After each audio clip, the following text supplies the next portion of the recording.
Welcome to Alabama International Motor Speedway, Talladega, the world's fastest race course. Benny Parsons has set an all-time record qualifying here at over 200 miles an hour. And Larry Nuber, it was a long time in coming. Bob, it really was. The track record was set 12 years ago, the second time the Grand National cars ever raced at this tremendous facility.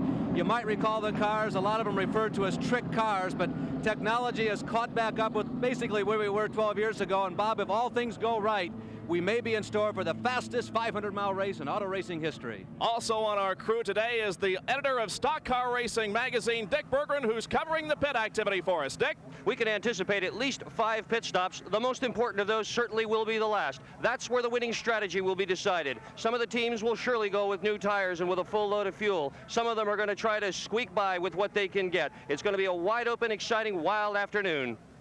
188 laps on this 2.66 mile course, and we'll be back for our live coverage of this exciting Winston Cup race in just a moment. It's a beautiful day in Alabama. Here is the starting lineup for the Winston 500. On the front row, Benny Parsons from Ellerbe, North Carolina in the Stacy Pontiac, qualified at over 200 miles an hour. Outside, Darrell Waltrip from Franklin, Tennessee in the Mountain Dew Buick. In row number 2 will be Ricky Rudd from Chesapeake, Virginia. Ricky is driving the Piedmont Airlines Pontiac. Alongside will be Terry Labonte from Corpus Christi, Texas in the Stacy Buick. Third row, Jeff Bodine from Pleasant Garden, North Carolina in the Performance Connection Pontiac. And Cale Yarborough from Timmonsville, South Carolina in the Valvoline Buick. Fourth row, Bill Elliott driving the Melling Tool Ford, and Ron Bouchard in the J.D. Stacy Buick. Fifth row, Richard Petty from Randleman, North Carolina in the STP Pontiac, and Dave Marcus in the J.D. Stacy Buick. 40 cars in all. We will give you more on the other drivers competing in the race as we have the time. Meanwhile, the cars come off of turn number 4 onto the tri-oval. And we anticipate a green this time around. The crowd rises to its feet, each cheering his particular favorite in this competition.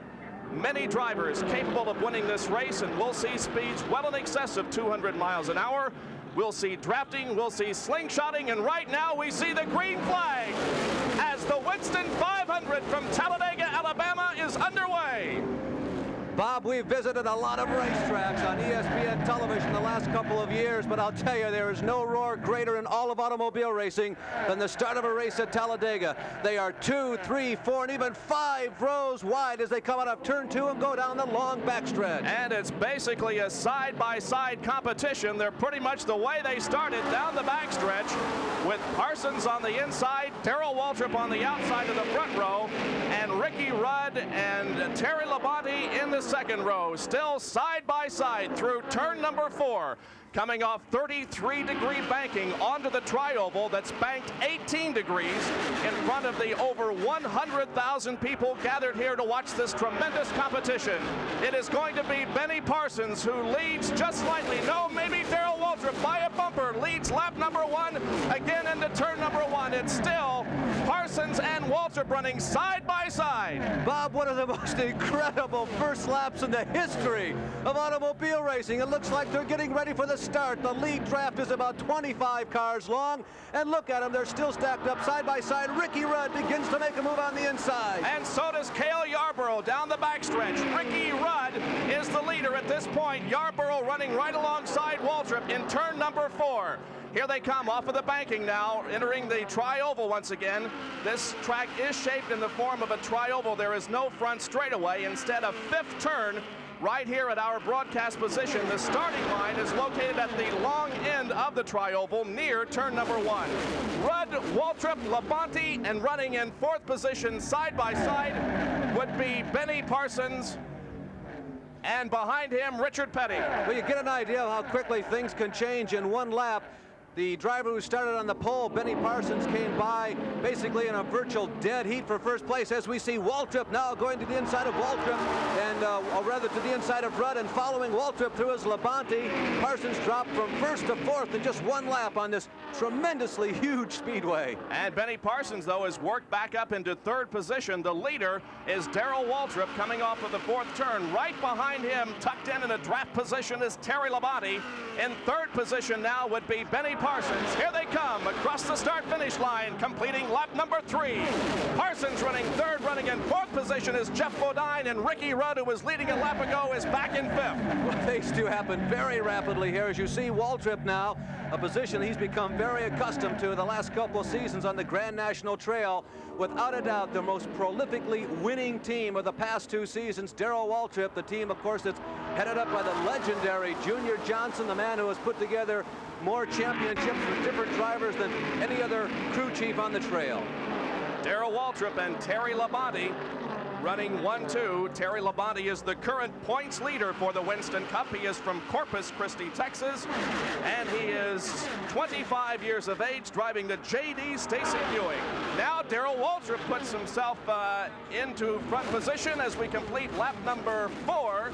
Still a choo-choo train down the tri-oval here as they head into turn number 1 again. There are about, I would say, 25 to 30 cars in this lead draft. Then we have about a half a turn before we get back to the stragglers at this point. But it's a long race, Larry. Anybody can win this competition.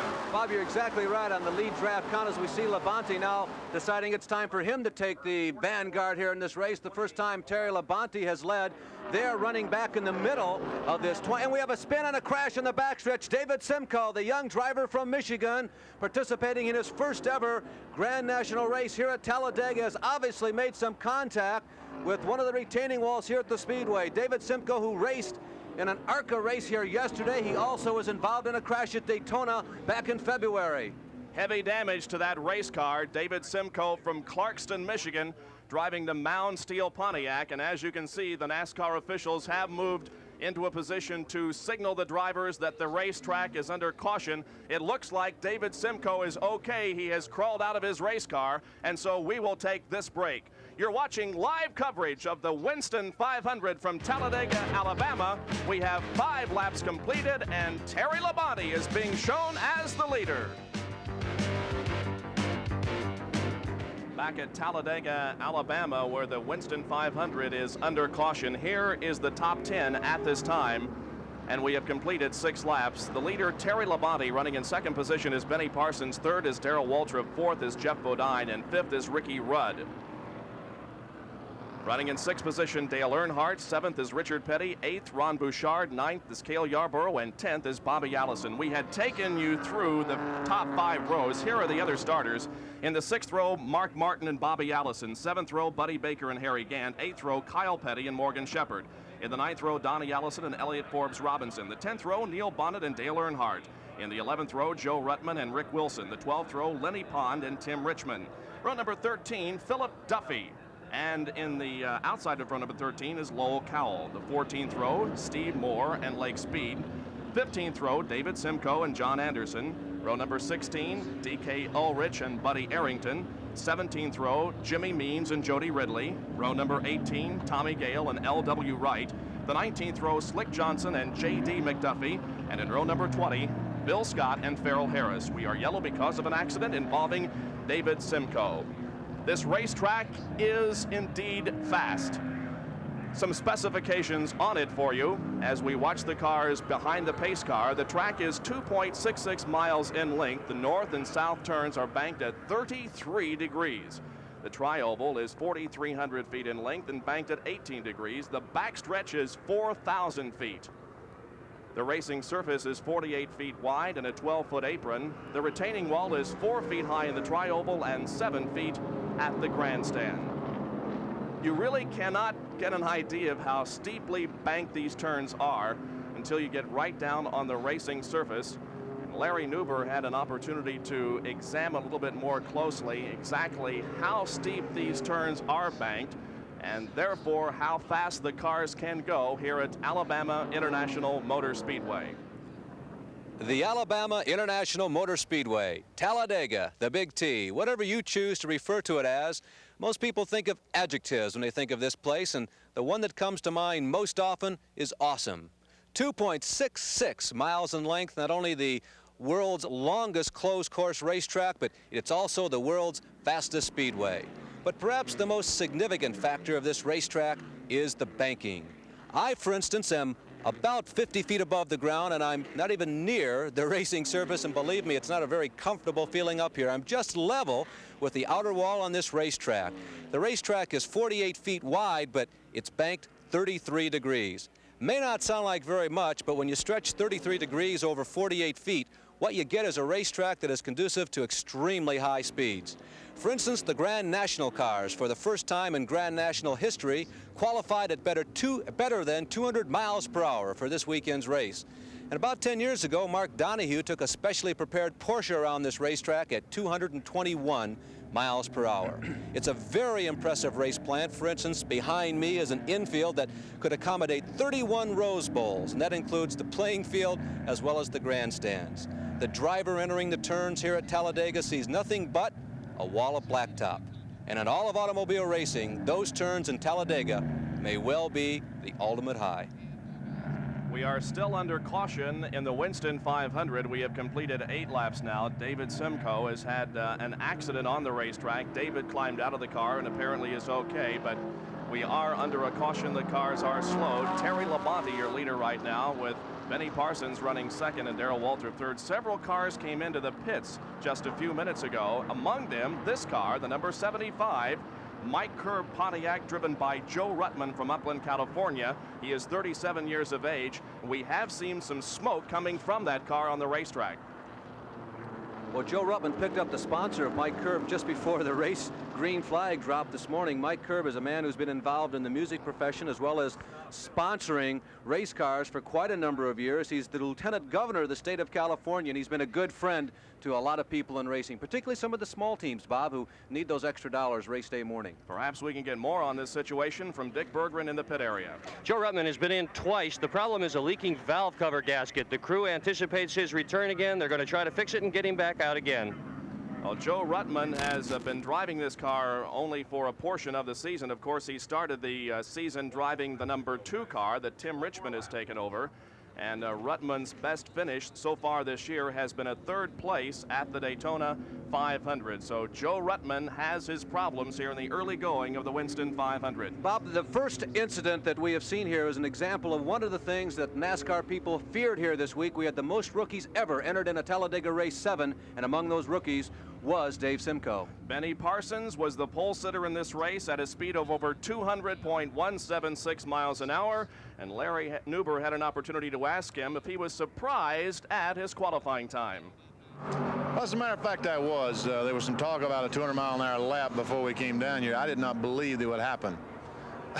I was pleasantly surprised. It did happen, and it happened to us. Is it an advantage to start on the pole for this race?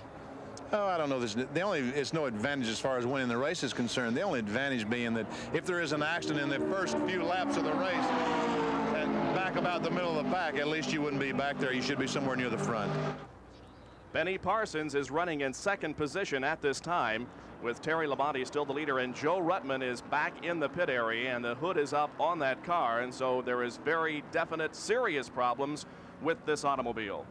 Well, the crew chief that Benny Parsons is driving for is one who is certainly no stranger to victory lane following qualifying. He may well be NASCAR's most quick crew chief, if you will. Waddell Wilson, of course, they sat on the pole at Daytona this year.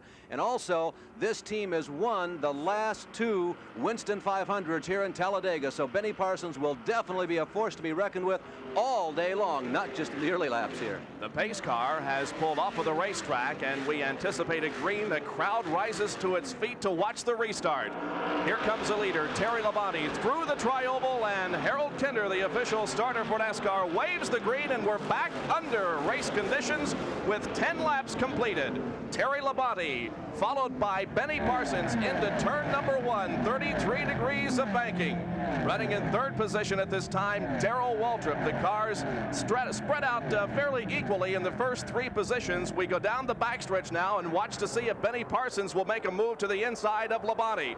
Parsons does duck to the inside and passes Terry Labonte, but so does Darrell Waltrip, and so does Jeff Bodine. So a tremendous change of position here down the backstretch. They go into turn number 3, and it's still Darrell Waltrip running in first position. Second now, Benny Parsons. Third, Jeff Bodine. Off of turn number 4 again onto the tri-oval. Darrell Waltrip showing the way in the Mountain Dew Buick. This moment right here when we cross the start-finish line may well be the high water mark in the career of the driver in third place, Jeff Bodine, the modified driver from the Northeast, who has been struggling for so very many years to get a competitive Grand National ride, runs in third position behind that man, Darrell Waltrip, and the man running in second place, Benny Parsons, who looks like he's got some ideas of taking back the #1 position, Bob. Darrell Waltrip, of course, the defending champion of the NASCAR division. He is in second place at this time in the 1982 Winston Cup point standings. He has moved from first to third here in just a very few feet. It is now Benny Parsons running in the lead, followed by Jeff Bodine. Side by side into the tri-oval would be Darrell Waltrip and Terry Labonte. Labonte dropping back just a little bit and moving up into fourth position as they come by us under the start-finish line. In fourth position now is Dale Earnhardt, and he has made a significant move from the 20th starting position to fourth and looking toward the outside, and an opportunity to pass Darrell Waltrip off of turn number 2 onto the backstretch. Dale Earnhardt is moving. Here are the first 4 cars now as they go down the backstretch. Earnhardt again is right there in the blue and yellow number 15, the Wrangler car. Earnhardt qualified for the 20th fastest position in this race, so he has moved up 17 positions within the first 10 laps, and look where he is running, up on the high side. You're not really supposed to be able to get around the high side of another Grand National driver at that point in the racetrack, but that's where Earnhardt has been all 12 of these first laps. Dale Earnhardt has a victory in the 1982 season. He was the winner at Darlington. His finish at Bristol was second. He finished third at North Wilkesboro and fourth at Richmond. So Dale Earnhardt is indeed doing a great job this year. He is currently 6th in the Winston Cup points for 1982. It is still Benny Parsons, the leader here, with 13 laps completed. And Jeff Bodine running second. Dale Earnhardt looking to go around the Bodine car on the backstretch. We'll see if any positions change here. They do not into turn number 3. Bodine tucked right in behind Benny Parsons. Now we see Dale Earnhardt going to the high side of Bodine in turn number 4. And they're side by side for second position coming into the tri-oval. A great race for second place between Dale Earnhardt and Jeff Bodine. Bob, and Bodine is out of the draft. He's down on the inside lane all by himself. The black flag coming off for one of the back markers as we pass across the start-finish line this time. Bodine, look where he is positioned. Perhaps a little bit of inexperience on the young driver. Well, he's not that young, but inexperience in terms of his years in Grand National driving as we go back up front to check on the progress of our leader, Benny Parsons, and the progress is quite fine, thank you. There's the interval between first and second. Watch Earnhardt. He's a very aggressive driver, and Bob, he's handling perfectly. You can tell that Dale has the optimum confidence in the race car. He's putting that car right now on the racetrack where nobody else is driving. Every once in a while, you see a little debris. It looks like smoke coming from underneath the race car. What's going on is he's running in a lane where nobody else has been. He's kicking up some of the dust and some of the quick dry from earlier races on this Speedway this week. Everything is okay. Earnhardt just is feeling real racing.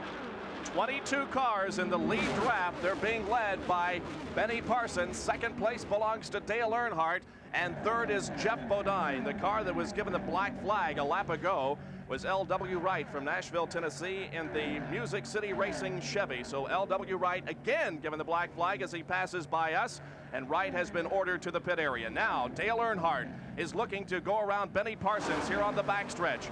Parsons has led for the past few laps, but Dale Earnhardt, who has moved up strongly from 20th starting position, is looking strong in turn number 3. Here they are, off of the 4th turn onto the tri-oval. Dale Earnhardt trying to assume first place from Benny Parsons, and Parsons has looked strong in the early going here. Again, his qualifying speed here at Talladega, Alabama was 200.176. Look how close they are in the draft. In the first turn, and 16 laps have been completed. Let's go to Dick Bergeron. Really flying. Where is all the speed coming from? Well, you know, we started this place. We worked our way up to the front right now. We got Benny Parsons in the lead, and we're running second, so it's a good tow right now with a Ford and one of them Pontiacs really running, so that's what caused all the excess speed right now.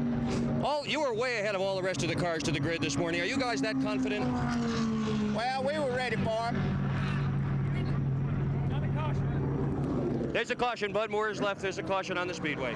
And we saw some smoke coming from an area of the backstretch off of turn number 2, and we will try to get a reading on exactly what has happened in that area of the racetrack. Nevertheless, the yellow is out, with Benny Parsons crossing the start-finish line in the lead. We are still waiting to see exactly why we are under caution. We did, however, notice that there was some smoke in the backstretch. There is Jody Ridley's number 90 car, the Stacy Ford, apparently in some trouble as he is going very slowly on the racetrack. Jody from Chatsworth, Georgia, 39 years of age, and apparently Jody Ridley has had a problem with his car. We will have more live coverage of the Talladega 500, the Winston 500 from Talladega. At this point, 17 laps have been completed. The leader is Benny Parsons, second place Dale Earnhardt, and third is Darrell Waltrip. Well, they say the race is won and lost in the pit area, and if that's the case, why, the race is being won and lost right now. Look at this massive contention in the pit area, and Bobby Allison looks like. He hit one of the cars coming out of the pit area, and Bobby Allison has knocked loose the front bumper on the car, and that could spell disaster. Bob, remember what happened at Daytona. What an ironic turn of events here. Bobby Allison, during the early stages of the Daytona 500, while on the track at racing speed, came in contact with another car, Cale Yarborough, and the rear bumper came off. This time he's had a collision in the pits, another minor collision, but that bumper is dragging on the ground. Allison will have to come in again. The question is, do they take the bumper off? Do they try to repair it? What are they going to do? Well, Bob, the first thing they'll do when they get that car back in the pits is find out exactly how permanent the structural damage is. The rivets that hold that bumper on and the part of the frame where it all connects, if that's not damaged or damaged slightly, they will try to put it back on, because the cars are built and the aerodynamics are designed around every exterior piece on the machine. But obviously, if they've got a problem in attaching it, and time is of the essence here, they'll just rip the bumper off, and Bobby Allison will have to go with a tremendously aerodynamically altered nose. And the front bumper carrying our ESPN logo there. We'll see what happens as Allison comes into the pit area. We had mentioned that there were 22 cars in that lead draft, and I am absolutely certain that all of them came in for a pit stop during this caution period. So now they go to work on this car. They're looking at the front end. They're jacking it up on the left side of the car, examining it to see if indeed they can repair it or whether it'll have to be ripped from the race car. Now, no matter what happens, they'll send Bobby back out before the field comes around again. They'll keep him on the lead lap. The man with the jack, the permanent jack, that's Gary Nelson, the crew chief. It's his responsibility to make this decision. What do we do with this bumper? Do we fix it or do we rip it off? Gary has gotten the jack underneath the right front of the car. The field right now is on the backstretch. Be rest assured that there's another crewman watching, and it looks like they've got it repaired, Bob, by my count, less than 25 seconds. They had another crewman, of course, watching the field, telling him at all times exactly the progress of the field on the track underneath caution. Well, it definitely looks like that Bobby Allison is going back into this race. We are still under caution, so we're going to take another break. 19 laps completed. Bob Jenkins, Larry Newber, and Dick Berggren back at Talladega, Alabama. Bobby Allison is still on the racetrack, and apparently the problem with the front bumper of that car has been corrected. We will answer that question perhaps just a little bit later when we get back to green. Bobby Allison, the winner of the Daytona 500 earlier this year. Well, not only was he the winner of the Daytona 500 earlier this year, Bob, but he also won this race a year ago. And it was a year ago when he was caught in the pits when the green flag dropped after a mid-race pit stop. And he drove harder, I think, or at least as hard as any driver we saw all year long in 1981 during about a 20-lap segment, about 60% or 3/5 of the way through the race last year, when he knew he had to lead as many laps as he possibly could to get back on the lead lap with the leaders. He was successful in doing that, picked up at the tail of the field, went all the way through all the other front runners, and won the race. Well, we'll be back here for another race at Talladega, Alabama, the NASCAR 200 for late model stock cars. Our first showing will be on Wednesday, May 26th at 8 o'clock Eastern Daylight Time, 5 p.m. Pacific Daylight Time. Larry Moyer, the defending champion of the race, but he'll be challenged by Scott Stovall, among others. A race sponsored by the Auto Racing Club of America, ARCA, and it should be a tremendous event. Wednesday, May the 26th, 8 p.m. Eastern Time, 5 p.m. Pacific Time. Well, Bob, you had commented earlier that we saw Jody Ridley in the Ginny Dunleavy machine motoring very slowly down around the bottom of the racetrack. Bobby Allison again coming in for probably a final check on how secure that front bumper is. There again you see the crew, Gary Nelson getting right down inside that machine. They're putting some electrician's tape on that to smooth out the aerodynamics. Obviously there's rough edges now on that car. A part of the bumper was probably torn away, and what they have done is smooth out the aerodynamics of the machine, and they are apparently convinced that the bumper is secured. Bobby Allison is a competitor on any racetrack, whether it's a super speedway or a short track, and certainly had to be among the favorites going into this race, and still certainly is not out of the competition by any means, but it certainly was a somewhat of a disaster for him to encounter that little problem as he tried to move away from his pit, and the car hit another vehicle as it too was leaving the pit area. Well, Bob, we finally have some definitive information on why the caution. Jody Ridley blew an engine. We asked Bobby Allison about his competition here in the Winston 500 and who he considered to be the best competitor on this racetrack. Well, it depends on who else is running. You know, some guys you want to be in front of, some guys you want to be drafting behind them. It depends on who's third and fourth, you know, how many cars there are in the line. It just depends on a lot of things, and you got to play that by ear as you get there. Who looks really tough to you? Well, of course, Benny with fast qualifying speed. You know, they're here now with Laughlin chassis under their car, and I think that'll help them here. So I think he's got to be the strong favorite. Darrell naturally with Junior Johnson's always got a bag full of tricks, and I'm sure they'll use all of them. There are several cars really running good. You know, I've watched a lot of practice, and Labonte's running good, Rudd's running good, you know, just a whole bunch of them.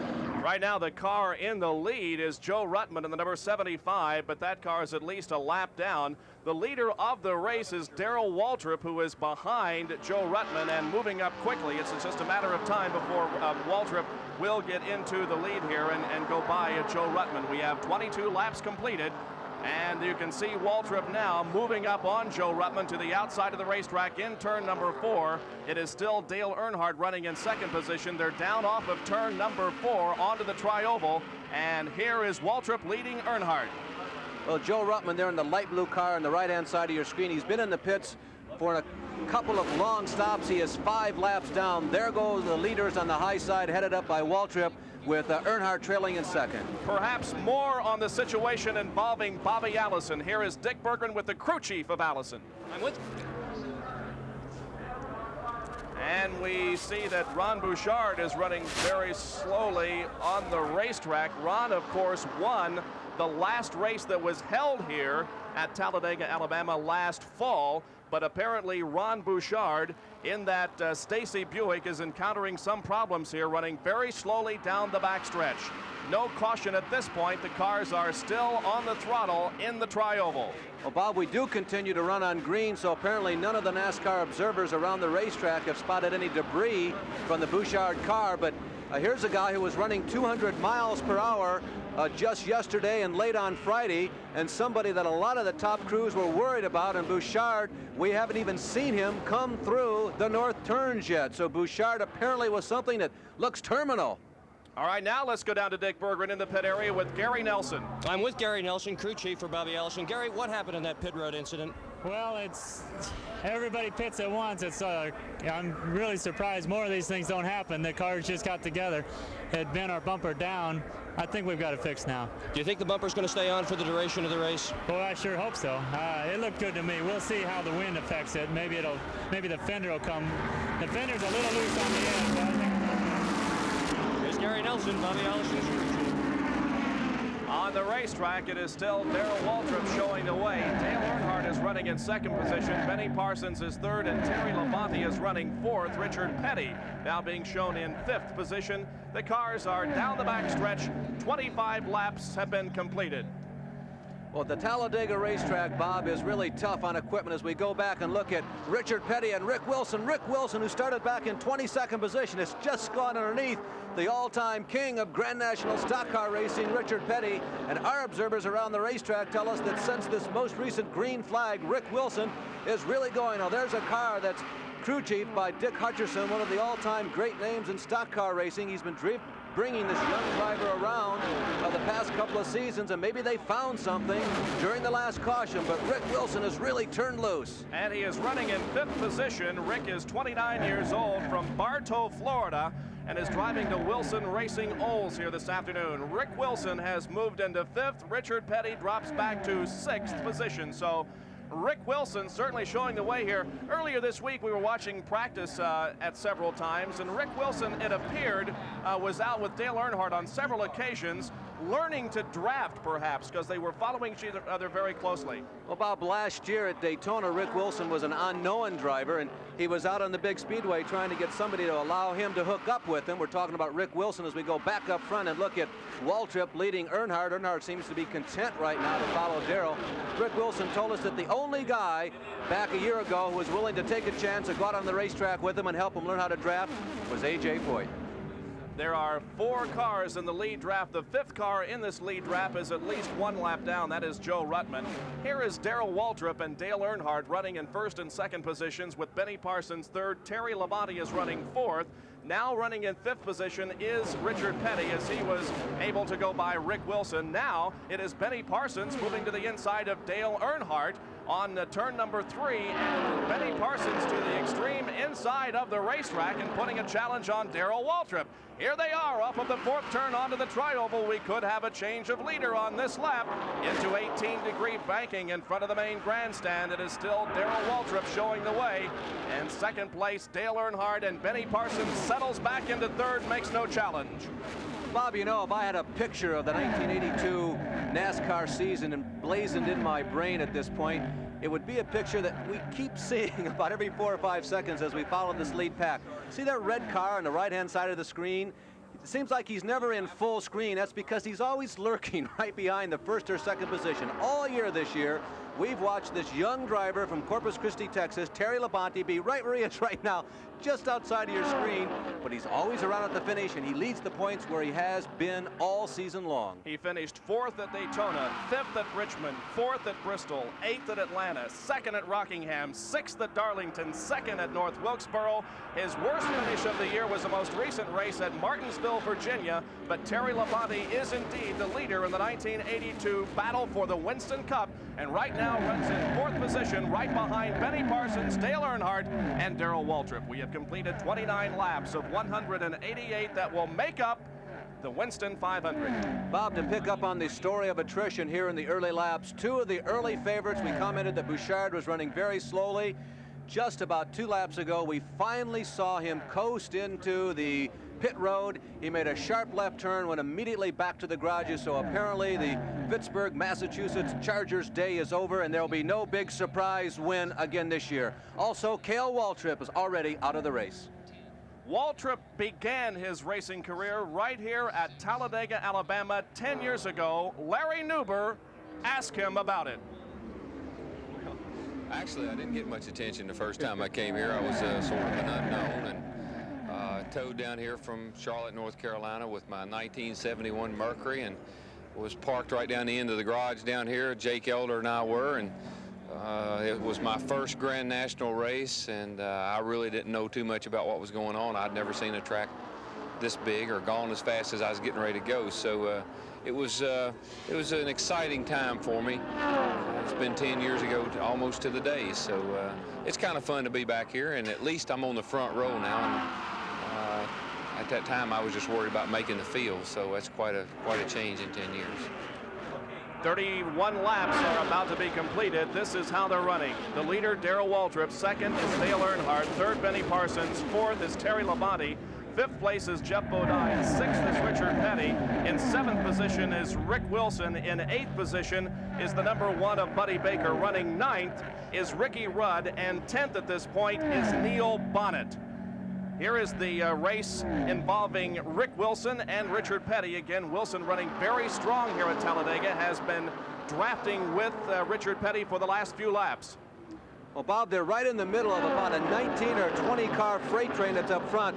The light blue car there on the inside, 75, is Joe Ruttman. He's been given the black flag on the last 2 successive laps, but I don't think that Joe has had an opportunity to safely get himself out of the lead draft. He was running in 5th position in line, and I have a feeling he was just making certain, 1, that the flag was for him, and 2, that when he did make that move out of the lead draft, it was a safe one. The report from the NASCAR officials is that the number 75 car of Joe Ruttman is leaking oil on the racetrack, so his crew will be checking that situation. Joe Ruttman into the pits once again, but out he goes, and perhaps he'll try to get back into competition.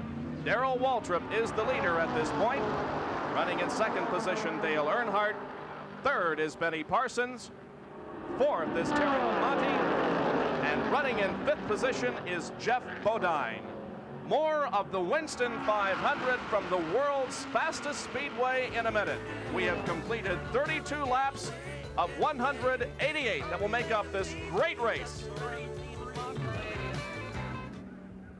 Buddy Baker made a pit stop just a couple of seconds ago. He is back on the racetrack, but I don't think he's running up to speed. He is about to get lapped on the backstretch. So Buddy Baker, who was running in 8th position, does definitely have a problem as the car is very low on the racetrack and Buddy is running very slowly.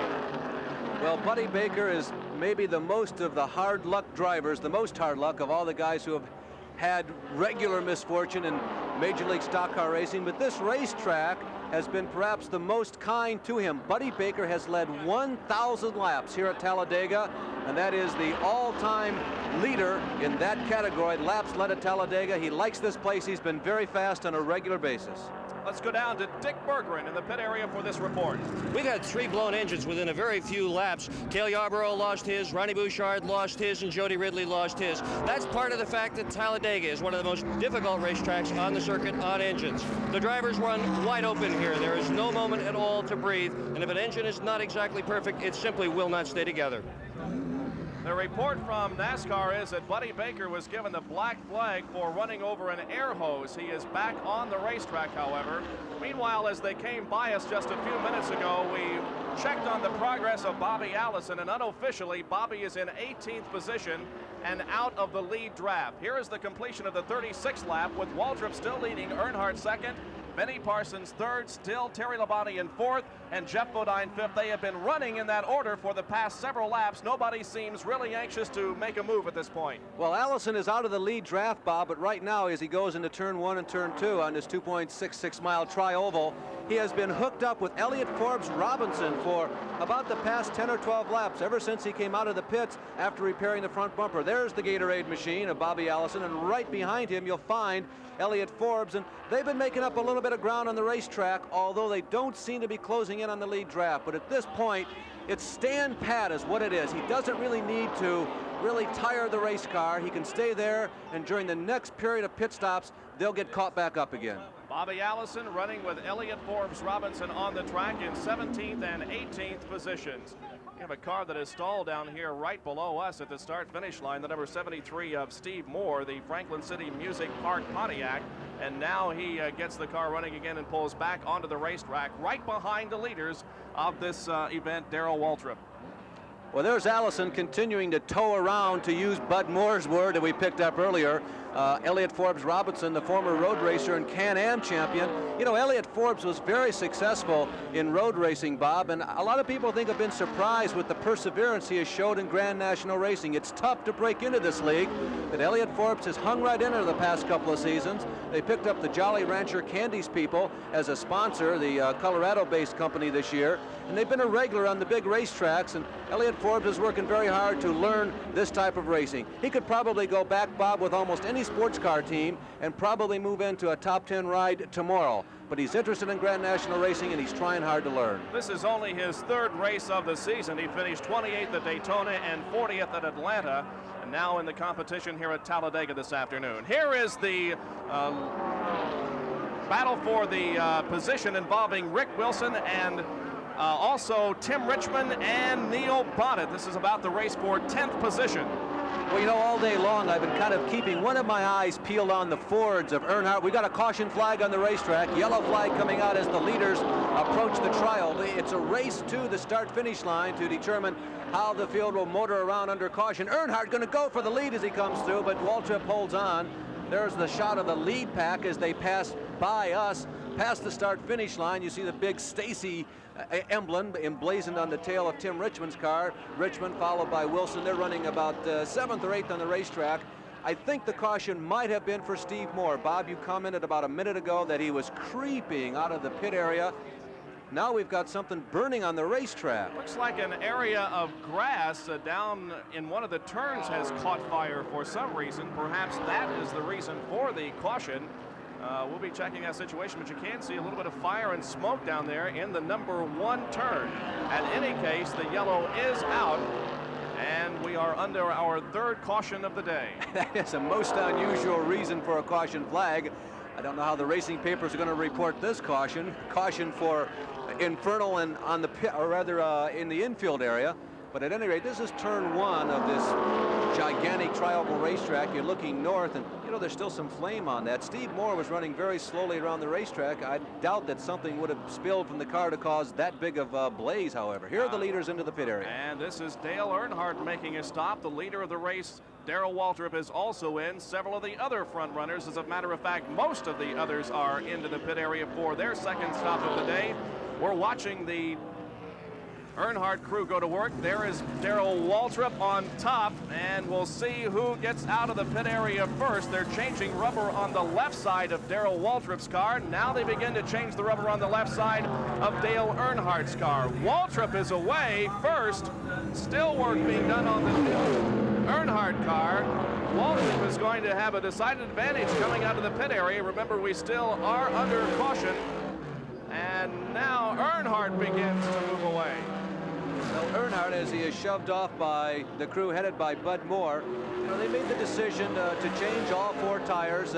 It took them maybe a little longer, obviously, as you saw on the screen, as it did the Junior Johnson crew. But in a situation like this, when we're early in the race, we're under caution flag, there really isn't any good reason to rush and maybe make a mistake. There's a long ways to go in this race. 188 laps. We're not even a quarter of the way through it yet.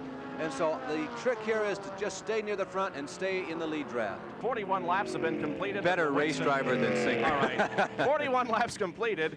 We have had 8 leaders and 9 lead changes. We are under our 3rd caution of the day. This one we assume for a fire in the first turn in the grass, and it does not involve any race car or any person, but it involves an area of grass that has caught fire down in turn number 1. The crews are down there right now trying to extinguish the blaze, and I think they just about have it. But we still are under caution. Here are the cars that are out of the race. David Simcoe, L.W. Wright, Cale Yarborough, Ron Bouchard, Jody Ridley, and Steve Moore. Only one of those because of an accident. That was the David Simcoe incident on the 4th lap. The others have dropped out of competition because of mechanical problems. And we have Bouchard down in the pit area, Ron Bouchard with Dick Bergeron. Ronnie Bouchard, you won here last time. Not such good luck today. The engine let go, we understand. Yeah, we had some problems there. It was around lap 30. I think we come down the front straightaway here, and I think it must have broke a rod or a cylinder rod because it just come right apart. What kind of shape is the racetrack in today, Ronnie? Well, it's real quick. There's about 6 or 7 cars that can really run, and our car was performing terrific. The chassis was working good, and the motor was working good, and we was just kind of sitting, and it was just a shame it happened. Who looks good to you that's still running out there? Well, I would say up in the front, Darrell was running real strong, and Benny Parsons and Jeff is going good, and there was about 6 or 7 cars that were real strong in the front. Ronnie Bouchard out of it with a blown engine. Ronnie, of course, from Pittsburgh, Massachusetts. It's rather unusual to hear a NASCAR Winston Cup driver with an Eastern accent. Most of them, of course, from the South. But Ron Bouchard from Pittsburgh, Massachusetts is 33 years old. Unfortunately is out of today's Winston 500. And that team, Bob, came into 1982 with high hopes, and They didn't start out too bad. They had a 6th place finish at Daytona, of course, the opening race of the year, as well as being on the first Super Speedway race. They've had engine failure now 3 times on the big tracks, although their record of consistent finishes on the short tracks have been pretty good. They've had a couple of top 10 finishes, one at Richmond and another one at Bristol, but Bouchard is out of it today. Morgan Shepherd in car number 98 is being shown as the leader at this point. Buddy Baker is the car behind the pace car, but Baker is a lap down. Meanwhile, Ricky Rudd also continues to run on the racetrack, and Ricky was one of the people we talked to, along with Ron Bouchard, concerning front steer and rear steer. An explanation from that from Dick Berggren and those 2 drivers. Two basic types of front-end suspension geometry in Grand National racing. One of them, termed front steer, is exemplified by Ron Bouchard's J.D. Stacy car.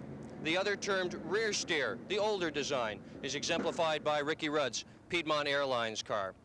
In the front steer car, the steering geometry is all well ahead of the ball joint. Ronnie Bouchard, can you explain for us how this front steer works? Well, this Mike Laughlin car is built with front steer, and the basic difference between a front steer and a rear steer is all the steering and the steering box is ahead of the tires, and this seems to make the car drive a lot better on super speedways. You had your choice of front steer cars or rear steer cars here at Talladega. Why did you choose the front steer? Well, I think the biggest reason we won the race here in the fall with a front steer car, and I think they drive a lot more comfortable. So we had a choice 4-1, so we took the front steer car. An example of a rear steer car is Ricky Rudd's car. This was built from the ground up. Ricky, can you explain to us how this rear steer car works? Well, basically, this car here is more or less a mirror image of the car that Ron's driving. Everything, instead of being in front of the ball joint, is just moved to behind the ball joint.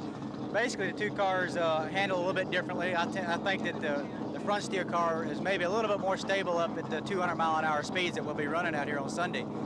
This car here, I think, is as far as speed-wise, is just as quick as the front steer, but it just tends to be a little bit more shaky at the high speeds. Given your choice, would you prefer to have built the front steer or the rear steer that you finally wound up with?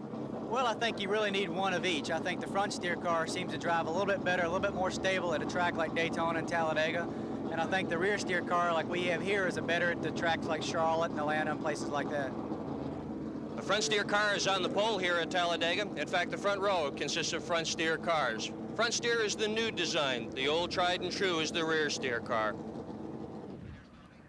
Bobby Allison is driving a front steer car. Now, we mentioned a few minutes ago that he was running in 17th position and had fallen out of the lead draft. Now, however, with this caution period, he has been able to catch right back up with the leaders. So Bobby Allison apparently has suffered no serious ill effects from that incident in the pit area a few laps ago in which he hit another car and tore off the, at least tore apart the front bumper. However, the Gary Nelson crew has been able to make the adjustments and get that car back in racing condition. You know, these front and rear steer cars, this phenomenon of the front steer cars, Bob, actually is one of the protege of the move that NASCAR made when they went to the downsized cars. There were several teams that were concerned about the stability of the smaller cars and the big racetracks, and what they actually did, they went back to what you might call the minor leagues or the feeder system to talk to some of the people who were running cars and been building cars on short tracks for a number of years, and the most noted of those was Mike Laughlin. And Richard Petty asked him to put together, if he could, a car that was designed with front steer to run on the big racetracks. And shortly thereafter, Richard won the Daytona 500. And that, needless to say, attracted a lot of attention to this new innovation in setting up the steering in the front end of the race cars called front steer. The sun-baked crowd at Talladega again rises to its feet as the green flag is being displayed once again. We are back to racing at the 45th lap. Buddy Baker and Morgan Shepherd are running up front. Darrell Waltrip is officially in second position as the lead car. Buddy Baker in the number 1 is at least a lap down. Morgan Shepherd is the leader, but Darrell Waltrip is making a charge toward the front. He is closing in on Morgan Shepherd as they go down the backstretch. The 4th car on your screen is again the Joe Ruttman car, and that car also is not on the lead lap. Darrell Waltrip blowing by Morgan Shepherd and Buddy Baker, but look at Joe Ruttman. He's tucked in right behind Darrell Waltrip, and although not on the lead lap, Joe Ruttman is definitely at race speed. Now we see Benny Parsons moving to the inside of the track, and he will be shown in second place. You know, Ruttman has shown a lot to the NASCAR contingent in 1982. It seems like almost every time we see the NASCAR Grand National division. Joe Ruttman is running near the front. He's had some really tough break. If you've been following our series all year, you remember that he was definitely the hot setup at Richmond, and just before the caution flag came out near the end of the race because of the rain, Joe unfortunately blew a tire coming out of the fourth turn and spun down the front stretch, which cost him victory. But Ruttman, despite being several laps down, our unofficial count is 5, runs right with the leaders, and Bob, he's been there about 20 laps. And he is 5 or more laps down to the leader. Now we see Benny Parsons standing on the throttle in turn number 3, moving to the inside of Joe Ruttman. And he is also moving to the inside of Buddy Baker in the tri-oval. Darrell Waltrip is the leader with Benny Parsons running in second position. Parsons, the 4th car on your screen. Third place is the 5th car in that line. That is Morgan Shepherd. Then Terry Labonte, then Jeff Bodine, then Dave Marcus, and Dale Earnhardt. Buddy Baker, incidentally, is 3 laps in arrears of the leaders. Remember, a few laps ago, he was running very slowly down on the bottom of the racetrack. He was black flagged and called in for an additional lap one time because he left the pit area before his pit grid was secure. He ran over the air hose, so he runs at 3 laps down, and Joe Ruttman in the light blue number 75, the Raymock racing car, runs 5 laps down. We are covering the Winston 500 from Talladega, Alabama, the world's fastest racetrack. It's been an exciting race to this point. We still have many laps to go. We have completed 47. We have 151 laps to go. Darrell Waltrip is continuing to be the leader. And we will continue with more of our live coverage in just a moment from the world's fastest speedway. The Mountain Dew Buick of Darrell Waltrip is leading the Winston 500. Buddy Baker goes around Waltrip, but remember, Baker is not on the lead lap. Second position belongs to the J.D. Stacy Pontiac of Benny Parsons. Tremendous racing here. Running in third place is Terry Labonte, and fourth at this point would be Dale Earnhardt, who is doing a tremendous job out there. Boy, I'll tell you, Bob, I don't know how you spell bravado, but I'm beginning to think it starts with the letter E. Look where Earnhardt is. He's been in a racing groove that nobody else has even been trying. We continue to see the dust from a racing lane that no other car has been on during this race kick off from the rear tires of Earnhardt, particularly when he blasted the tri-oval. His car must feel just incredibly stable underneath him because Earnhardt is really showing some aggression. I'll tell you, his moves have been breathtaking. We watched him go through turn number 1 a few minutes ago, and he was way up on the outside of the track, almost to the retaining wall, but was able to gather it in and keep control and go around another car. Waltrip is the leader, Parsons second, Earnhardt is running third in that number 15 Wrangler Jeans Ford. Dale Earnhardt from Kannapolis, North Carolina, is 30 years of age and a former Winston Cup champion. Fourth position belongs to Terry Labonte. Buddy Baker in that number 1 car has fallen back a little bit, but still in the lead draft, but he is at least 3 laps down to the leaders. A couple of years ago when Earnhardt won the NASCAR championship, that season made it possible for him to become the first driver in the history of U.S. racing to win $1 million and still be under the age of 30. And Dale just had a birthday a couple of days ago on Friday, qualifying day here. There he goes, back up top again. And now there's Jeff Bodine. We get a report from our spotters around the Speedway that Jeff Bodine has slowed on the racetrack. He's dropped down off the banking onto the apron. The biggest chance in his career to perhaps make a name for himself in Grand National stock car racing, running Cliff Stewart's Performance Connection race car, drops down to the apron area and looks like he's headed home, Bob. Jeff Bodine was running in 5th position, and the car is moving very slowly in the tri-oval, about to enter the pit area. As you can see, he has won more than 400 modified and sportsman racing and getting an opportunity this year to run the Grand National circuit when Joe Milliken was relieved of his duties, and Jeff Bodine is pulling behind the wall, indicating that that car is going to be out of competition. A tough break for the Pleasant Garden, North Carolina driver, Jeff Bodine, out of competition. Well, Bodine has run quite a number of races in late model racing as well as modified cars. He also, early in his career, had some experience in a rear engine super modified, running at places like Oswego, New York. At one point he was headed toward Indianapolis, but he has since long ago directed all of his efforts toward this circuit. And on the racetrack, it is still Darrell Waltrip leading Dale Earnhardt by about 3 or 4 car lengths. Waltrip and Earnhardt, 1 and 2. Running in third position is Terry Labonte. One of the drivers we haven't talked very much about is the individual who won for the first time this year and for the first time in many, many tries after having finished second on several occasions. Harry Gant in the number 33 Skoal Bandit Buick. Well, Harry is the former home builder who used to run only on the weekends, and as he expressed it, pounded nails and made chicken coops, he called them, all week long, and then jump in the van on Friday night and drive like a maniac, again quoting Harry, 200 or 300 miles to race on the weekends. And it's been his lifelong dream to be able to make a career and make it his sole profession, driving race cars. Harry has turned out to be one of the most popular drivers as we watch him run sixth and challenge Dave Marcus on the inside in that battle for fifth and sixth position.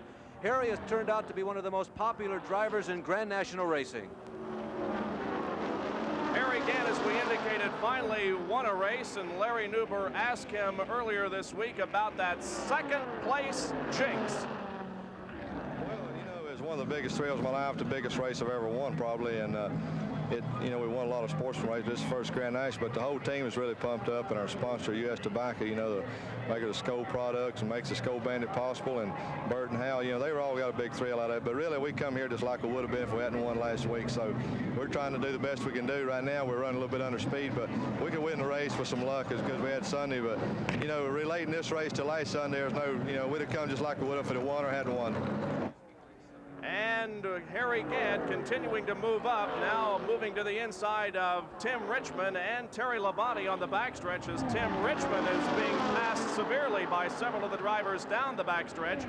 Gant working to the inside of Terry Labonte and about to go to work on Buddy Baker in the third and fourth turns. And you can see right behind Harry Gant is the Bobby Allison number 88 Gatorade Buick. So both of those drivers working to the inside of the racetrack, and Gant and Allison are both moving quickly here in the Tri-Oval, about to complete lap number 58. The leader continues to be Waltrip, with Earnhardt running in second position, but Harry Gant looking strong in the inside of the racetrack, running third. Well, they really are, both Gant and Allison. And the interesting thing about what's going on here is normally, because of the banking here, particularly when you're right in the apex of the turns, Allison is slowing. Bobby Allison, I don't know if he lost the draft or something has gone wrong with that race car, but he is definitely off the pace that he's been the last couple of laps. We'll watch that one closely as they come past the main grandstands here. Some 50,000 people plus populating the main grandstands on the front stretch, commenting that usually you can run quicker up higher on the banking, but the last two laps by, Allison and Harry Gant were right down on the bottom of the speedway, and we're passing several cars. Now, Gant is ducked in the line in second position. Allison has not slowed, but he pulled back up into the train in 2, 4, 6, 8 position. So I don't know why Allison let Harry Gant go, but they had a good thing going there for a couple of minutes. Let's go down to Dick Bergman in the pit area for this report. Neil Bonnet is having a problem communicating with his crew. The crew says that they've lost the radio in that automobile. They have no way of communicating with their driver. Well, many years ago, of course, you communicated with your driver through a pit board and through hand signals, but most of the drivers now using the radios, and when those go out, you've got a real problem. Harry Gant has taken over the lead from Darrell Waltrip, and Dale Earnhardt has also gotten around Waltrip. So Harry Gant is being shown as the leader of the Winston 500. He will be shown as the leader of lap number 60. Earnhardt tucked in right behind him. Here they race to the start-finish line. Harry Gant, Dale Earnhardt, Darrell Waltrip, and then Terry Labonte. Bob, it's amazing. I tell you, the people in the South love their stock car racing. We're only on lap 60. We're about a third of the way through this race. And every time a pass is made, the entire stands from its seats like they are right now, watching the action on the racetrack. And again, as evidence of the popularity that Harry Gant has obtained in his brief years here on the trail, a big cheer went up from this Alabama crowd. Let's hear what they got to say now as Waltrip. He's a guy that a lot of them like to watch and a guy that a lot of them love to hate in some instances, but he's certainly one of the more well-known drivers in Grand National racing. We have a caution flag, a blown engine. I believe it was the number 17 car of Lake Speed, the former world go-karting champion. Lake behind the wheel of the Yazoo Mowers, number 95 Rock Buick. The car is owned and maintained by Roger Hamby, himself a former driver on the trail. And there is Lake moving slowly down the backstretch. The NASCAR officials move on to the racetrack with their caution flags, and we are under our 4th period of the afternoon. There is Lake Speed in that Yazoo Mowers Buick. Lake is from Jackson, Mississippi, and 34 years of age. Bob, I want to expound a little bit more on this communication subject that came up a couple of seconds ago in regards to Neil Bonnet's situation. Recall that this is a tri-oval. Other racetracks on the trail that are simply an oval with 4 distinct turns, if the radio goes out, you can go back to the old chalkboard or pitboard system. But on a tri-oval, that's impossible because the racetrack juts out away from the pit area as the drivers and the race cars on the track at speed come by. So once the radio goes out on a tri-oval, you're out of business as far as verbal communications go, or visual communications. And we anticipate a flurry of pit stop activity, and that is the case. Here is Harry Gant moving that Skoal Bandit Buick into the pit area, and Dale Earnhardt in 2nd position also makes the pit stop. We'll watch the crews go to work on the cars, and we will time Harry Gant's pit stop. The crew changing rubber on the right side of both of those cars, and of course a fresh tank of gasoline being put in. Now the Earnhardt crew moves to the other side of the car to change rubber on the left side. So does the Harry Gant crew. It looks like the Earnhardt crew, though, is leading here in this pit stop competition as they are working feverishly on the left side of the car. And now Dale Earnhardt moves away and beats Harry Gant out of the pit area by quite a few seconds. Gant now putting the car in reverse for a few seconds, now moving away, and it is a 39.8-second pit stop for Harry Gant as most of the drivers have gotten back into the competition. Of course, another thing to take into consideration, not only did Gant get out 7 or 8 seconds later than what Earnhardt did, but several other cars passed by him while he was sitting there in those moments of agony. And there'll be about 8 to 10 cars separating Harry from Dale Earnhardt. 62 laps have been completed. We are in our 4th caution period. Terry Labonte is being shown as the leader. I'm with Jeff Bodine in the pits. Jeff, you had the Performance Connection Pontiac absolutely flying out here today, and it's all over. Well, sure is. No, I was just out there driving it, Dick. The guys prepared the car beautifully. The engine was working real good. I don't know what happened to it, but it's no fault of anyone's. It's just something broke inside. And, yeah, we were real happy with the way the car was going. They made a couple adjustments on a pit stop, and it was working real good. And, I'm really sad it's over with because I've been looking forward to this race all week because the car ran so well all week long. And we'll just come back next time and try again. You haven't had an awful lot of experience out here at Talladega. How scary is this racetrack, really? Well, you can go out there and drive all by yourself, and it's not scary at all. But you get out there amongst all those cars, and I'll tell you, it takes a while to get used to that feeling. And riding, actually, where we were, we moved up to a comfortable spot and up with the lead cars, and that's where we just tried to ride there and, save the car for the end of the race. But like I say, we'll just come back next time and try it again. Who's looking very strong to you right now, Jeff? Well, I think there's about 20 cars up front that are looking pretty strong. It's really hard to pick one out because I believe everyone's just sort of riding where they are right now, trying to save their equipment for the end. And it's really hard to say who's the strongest right now. How much can you really cool it if you're trying to slow down a little bit and save your equipment? Well, you can cool it quite a lot. Back in that draft, you let off the throttle going into the corner, and that lets the engine breathe, and then coming off the corner, you stand back into it and let off going to the next corner. So it really helps the engine when you can do that. Jeff Bodine looking for the Rookie of the Year award. He's out of it here at Talladega. Well, Jeff mentioned the word scary when referring to driving this tremendous racetrack, 2.66 miles in length, 33-degree banks. We ask another race driver, Tim Richmond, about the danger of driving here at Talladega. Well, not really. It's not. I mean, you can't let it get on your mind. If you do, you forget about other things. But you got to respect the racetrack. To me, it is easy to forget how fast you are going and how dangerous this place really is. You're not working quite that hard out there. You're going fast and you're trying to keep the same line and things of that nature. But you can forget how fast you're going, and there's one thing you don't want to do here, and that's get sideways or backwards or upside down or something because of the speed you are traveling here. This is the fastest racetrack in the world. Tim Richmond is 2 laps down to the leader. His performance so far this year, he finished 31st at Rockingham, 5th at Darlington, 11th at North Wilkesboro, and 18th at Martinsville. And of course, Tim has only had this ride for the last couple of races. We still have the track crews out there putting down some oil dry compound because of the blown engine that we just had. So we are still under caution. The track crews, though, are beginning to move back into position, but we will be under yellow for a couple of more laps.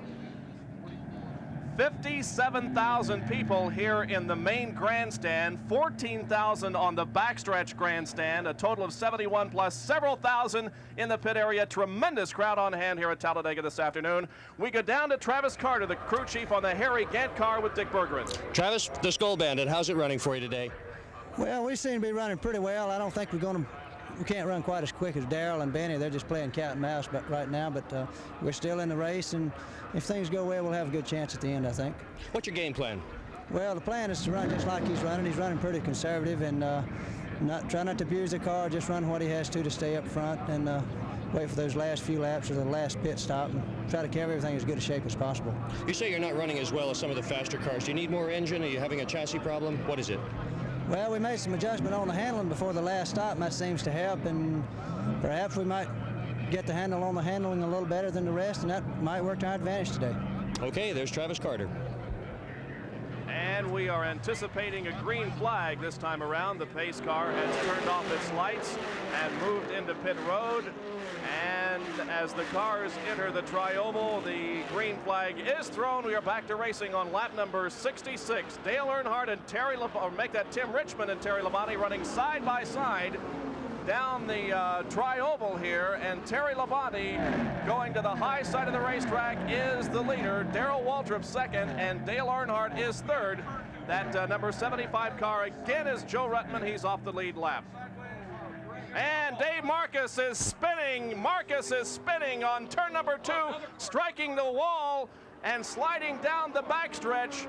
And Dave Marcus has caused another caution period here. That car coming to a rest finally up against the outside retaining wall. Dave Marcus, who was the winner of our race that we televised live for you from Richmond, Virginia, has spun and struck the outside retaining wall in turn number 2. Meanwhile, the race to the start-finish line continues, and here it is, and it's going to be Terry Labonte crossing the finish line first and the leader. Now we go back to survey the situation involving Dave Marcus. Well, the significance of that race to the line as we look at Dave Marcus's car sitting along the backstretch retaining wall on the outside. There's Dave's car out of control. You can see smoke coming from underneath the race car. Apparently something breaking. He almost saves it, but believe me, that's quite a thrill. He was going about 200 miles per hour when the car first started to get out from underneath him. Finally, he loses control. It breaks loose, skids up to the outer retaining wall, hitting it first with the front end of the car, and then slamming around at this point now. Dave perhaps has no control of the machine. Sometimes the drivers are in a position where they can hold onto this race car and keep it up against the wall, but because that car went in headlong, probably the front end was damaged enough so that the steering was simply non-existent. Fortunately for Dave, as well as the other drivers behind him, he was able to keep that car up against the wall. Now, Ricky Rudd, who qualified so well here this week, Ricky Rudd was the 3rd fastest qualifier in the Piedmont Airlines Pontiac, got involved in that altercation. He was trailing Dave Marcus, and in all the confusion that went on behind, there were a couple of cars that banged bumpers, and Ricky went into a spin. He also touched the outer retaining wall at the right rear of the race car. And a couple of drivers who did an excellent job avoiding that melee was Donnie Allison and Bill Elliott, who were to the inside of Marcus as he was doing all that spinning. But unfortunately, Ricky Rudd damaged his car in the right rear, and Rudd moving slowly down the backstretch. Obviously will be able to continue, but has definitely some damage to that automobile. Well, Rudd is one of the younger drivers on the trail, as many of the leaders, including Richard Petty, have taken yet another opportunity to duck in, but Richard's doing more than a duck. He is getting a complete overhaul job, so to speak, on all those parts that are readily interchangeable on a race car, primarily the tire and the rubber, and of course topping off the fuel tank. Apparently Richard simply was not happy with the performance of the set of rubber that he had on the car during that brief green flag period, and they've taken an opportunity to make an additional stop to try another combination, another change in terms of the combination of the tires, stagger, what have you on this race car. So the King Richard Petty has moved back out onto the pit area, and Ricky Rudd now moves into the pit area. Look at the tremendous damage there on the right rear of that race car. We will wait and see what kind of adjustments the crew can make on that car. He slides to a halt, and they do go to work on it, changing the rubber, but they're also bringing out the sledgehammers and other equipment to try to get the sheet metal and the other debris away from the rear tire. You can see them pounding away on the right rear of that race car. The crew chief on this team is Kirk Shelmerdine, himself a race driver, although he has pretty much retired. He was an international sedans driver in the NASCAR circuit for quite a number of years, and he's turned most of his attention to being a crew chief. This, of course, is the Richard Childress car. Now, there's the number 24 car, which Lenny Pond was driving here today, who also was involved in this crash. So Dave Marcus and Lenny Pond have been eliminated in this accident. Ricky Rudd also involved in it, but apparently is going to get back into the competition. We have completed 69 laps. Terry Labonte, Bobby Allison, and Dale Earnhardt are the first 3 positions at this time.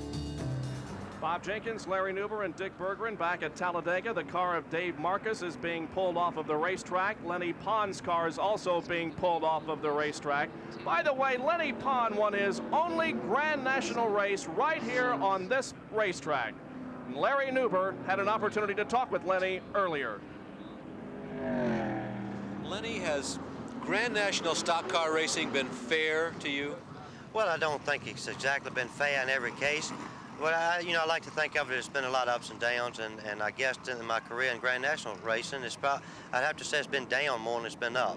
And, it's sort of difficult sometimes to come back and want to try to do your best when you know you don't really have a chance. I would imagine that this racetrack, among all of them on the trail, probably makes you think more than any other. This is where you have your only Grand National win, and it came in one of the league's top cars. Well, it was, it's a supercar, and I think the cars that Rene has owned, that's who I was driving for, has sat on the pole here lots of times. And the Daytona, it's one Daytona race, it's one race this here. I think it's one race this here by 3 different drivers. I won 1, and Baker won 1 or 2, and Bob Allison won some for him. The cars are really tough cars here. What happened? You won here, and then you were fired shortly thereafter. Well, there was something that had been building up the whole season. There was a lot of tension within the team, and, I was a victim that ended up losing first. But, it did give me a great chance to run good for that season, and we ran a lot of good races, and we only won 1, but we run, up front every week just about, and it was a good experience for me. Of course, since then, things have been sort of down, and it's very hard for me to come back in and really want to get out there and run. You say it's hard for you to want to get up and run? When I know I don't have equipment to run up front. Lenny, what is the difference between a frontline car and a car that you will struggle with to get in the field? Well, the difference is money. The top cars has got either big sponsors or somebody that's got a lot of money that owns them, or either both.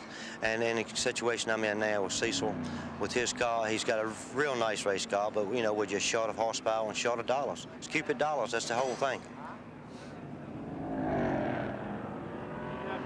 20 cars are on the lead lap. 20 cars on the lead lap, still under a caution flag. Richard Childress, the crew chief on the Ricky Rudd car, is with Dick Berggren.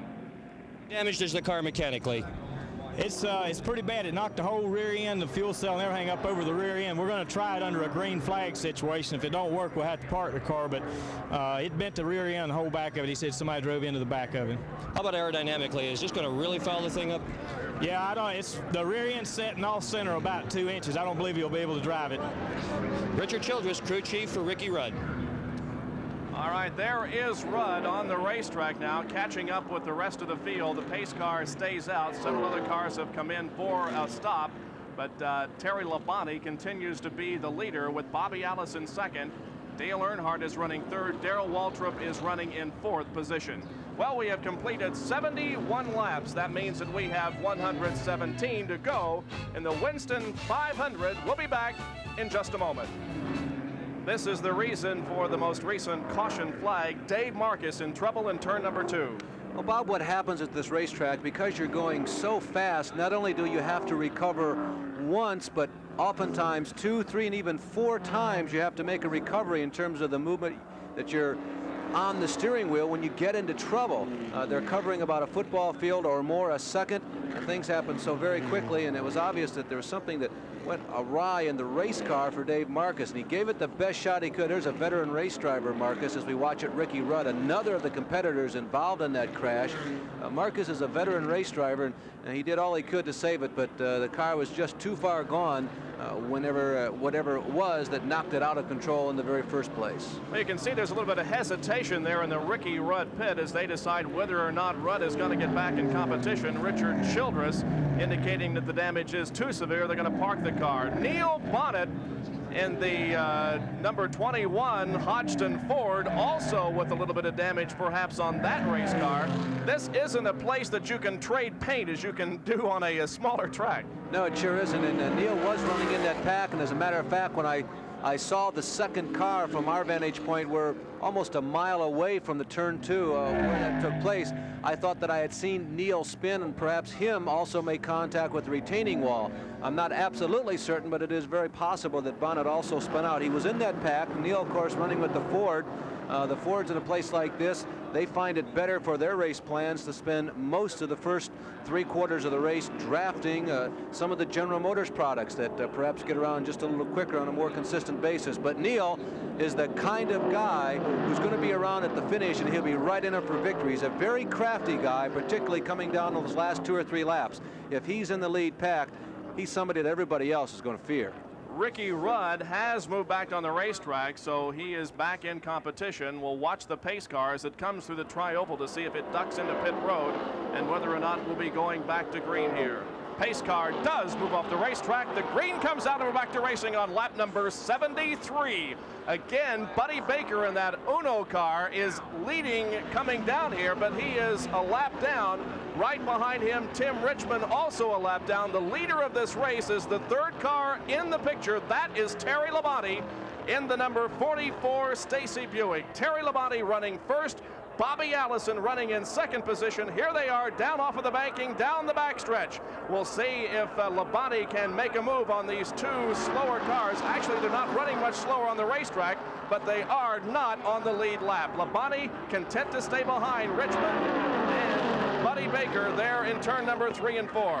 Well, Bob, we've had Buddy Baker, Tim Richmond, and Joe Ruttman, who's in that light blue car that was just in your screen for a brief flicker of a second there, who are all cars that are down anywhere from 1 to 4 laps, who have been running in this lead draft for about the last 30 laps. Now, the reason why they stay there is that every time there's a caution flag, they hope to win the race back to the stripe, which Joe Ruttman did the last time, and thereby pick up another lap. They have not given up on their chances for victory, though, although at this point it looks bleak because we have almost 20 cars still on the lead lap, and it's pretty unlikely that all 20 of those cars are going to have misfortune in the next 110 laps or so what's left in this race. Well, Bobby Allison has passed Terry Labonte. Now Benny Parsons passes Bobby Allison, and Benny Parsons momentarily moves in the lead in turns 3 and 4. Labonte dropping back to 3rd position, and Dale Earnhardt running 4th. A great battle down the tri-oval here between Benny Parsons and Darrell Waltrip. This looks like the start of the race, Larry. That's the way those 2 cars were when the green flag dropped,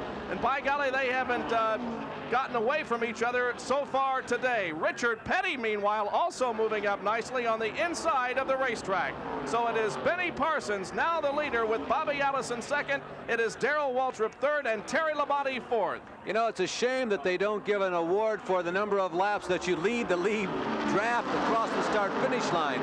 I think Buddy Baker would win that award, and he's doing all this work, and he's not even getting credit for it leading the race. A 10-car draft up front.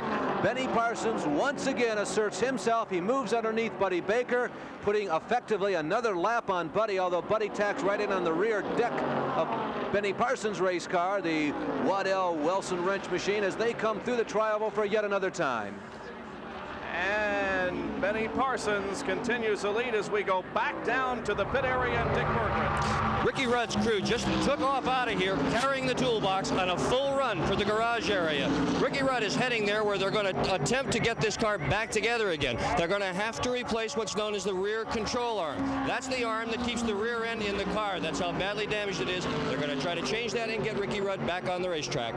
Dale Earnhardt is moving once again. We saw Earnhardt go to the high side of the racetrack just a half a lap ago to pass by Tim Richmond, and Earnhardt now moves into second position. Dale Earnhardt in that number 15 Wrangler Jeans Ford is in second position and certainly in a challenging position to the leader, Benny Parsons. Here is a completion of lap number 77. Terry Labonte still runs in third place with Darrell Waltrip running fourth.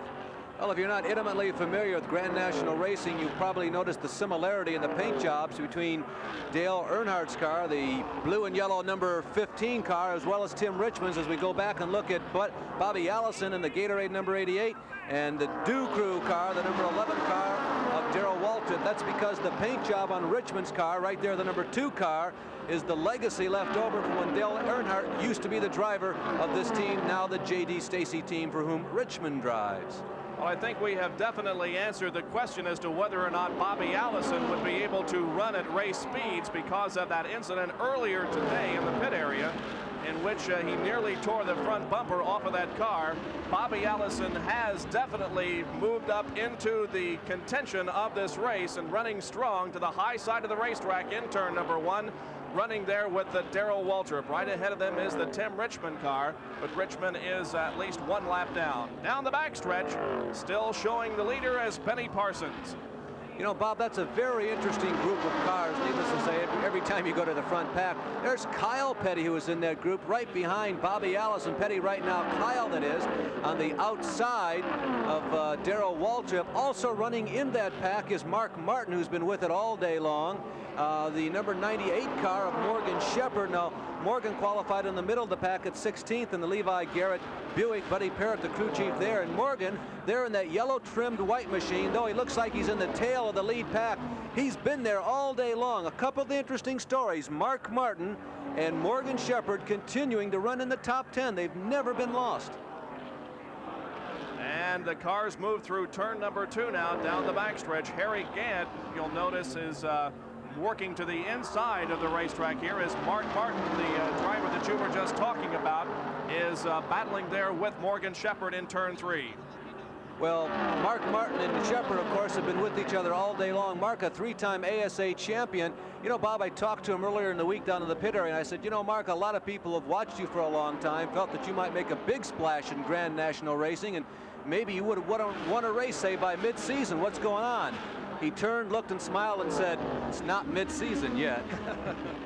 18 cars are on the lead lap. 18 cars on the lead lap.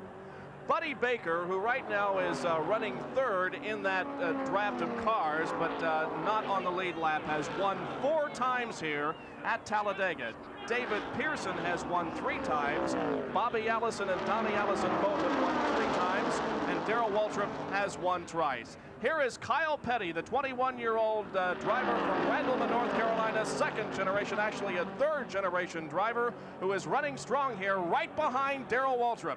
You know, you look at the graphic, 21 years of age, it seems like he should be about 25. Already he's a standard fixture, and it seems like he's been around for several years. But Bob, as you pointed out, this is only his 3rd year as a driver. It's only the 2nd year for his crew chief, Mike Beam, a young man who was involved in late model sportsman racing for quite a number of years. And when Butch Lindley drove for Mike Beam, Kyle Petty's crew chief, Butch won over 140 races. A lot of people were surprised that the Pettys hired Mike Beam. There's Darrell Waltrip testing the inside of Tim Richmond. Again, Richmond down several laps. Harry Gant in the Skull Bandit following Waltrip by, and they go underneath Kyle Petty. So we're still going wheel to wheel, fender to fender at better than 200 miles per hour on the world's fastest racetrack. Kyle Petty running in 7th position. Daddy Richard is running in 13th position, but we have word that Richard Petty may be slowing down on the racetrack. Indeed, that is the situation.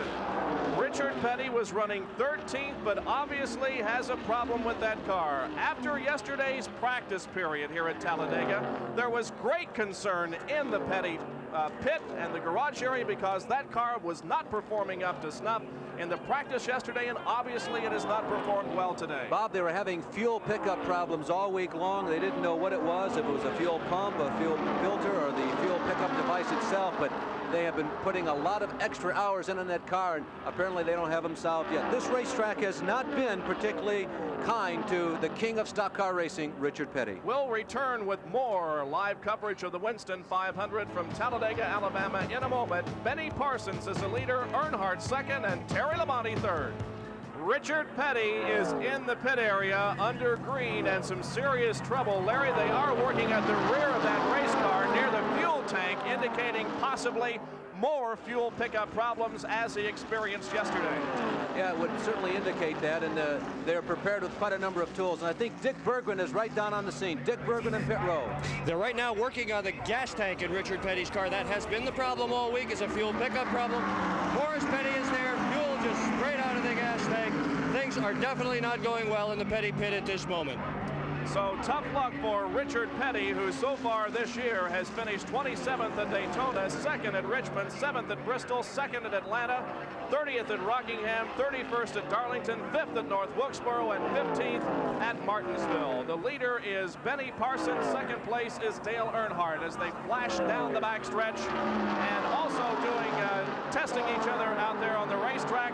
Bill Elliott in number 9, the Melling Tool Ford, and Donnie Allison not running too far from Bill. Well, Elliott's been in the lead pack. He sat on the pole in a super speedway. He's never won a Grand National race, but he's in it for possible victory today. Back to the leaders, and we check on the progress of what's going on there with Benny Parsons and Earnhardt as we see Darrell Waltrip move to the inside of Earnhardt and try to move into second position. Also in that 4-car lead draft is Terry Labonte. They head toward turn number 2 on the 33-degree banking. Meanwhile, here is the best race on the course right now. This is Darrell Waltrip and Harry Gant, the 2 green and white cars running side by side with Kyle Petty right there also. Well, that's 5th, 6th, 7th in the lap car of Buddy Baker as they scream down the 4,000-foot backstretch. It's relatively flat compared to the 33-degree banking. Gant running down on the bottom of the racetrack opens up surprisingly about 3 car lengths over Darrell, as Darrell allowed Kyle Petty to duck down in line as they come through the south turns 3 and 4, now into the tri-oval. The Skull Bandit leads this group of cars at least. This lap around, across the start-finish stripe. It's Harry Bandit, that's a good one. Harry Gant running in 5th position as he crosses to complete lap number 87. And Kyle Petty is running in 6th position. He has seen his father into the pit area. Last time around, Richard went back out on the racetrack, but now Richard Petty pulls into the pit area, and we watch down pit road and see that Richard Petty has put the car behind the wall. So Richard Petty is going to be out of this competition. His son Kyle continues to run out there in 6th position. There is Richard Petty pulling behind the pit wall and calling it a day in the Winston 500. Well, Petty, as we commented, has not had the success at this racetrack that he's had at other speedways. He's only won once here at this track. Kyle Petty, you saw momentarily there in a slide, and Kyle Petty with a great recovery job coming down the front stretch through the tri-oval that time. Kyle Petty running in 6th position. You can see he has dropped back a few car lengths because of that little slide there in the tri-oval area, but he'll get back on the accelerator as they go down the backstretch and try to catch up with Harry Gant, who is running in 5th position. The distance between Harry Gant in 5th and the 4th place car is almost a half a turn here, so Harry Gant could not be considered in the lead draft, but certainly is in a challenging position. The first 4 cars that are running nose to tail and side by side on the racetrack: Benny Parsons, Dale Earnhardt, Darrell Waltrip, brother Bobby Allison, and Terry Labonte. Well, you know, we were looking at Gant a couple of minutes ago. You certainly can't count him out. There's Benny Parsons, who continues to dominate this race, and you know, I go along with Travis Carter.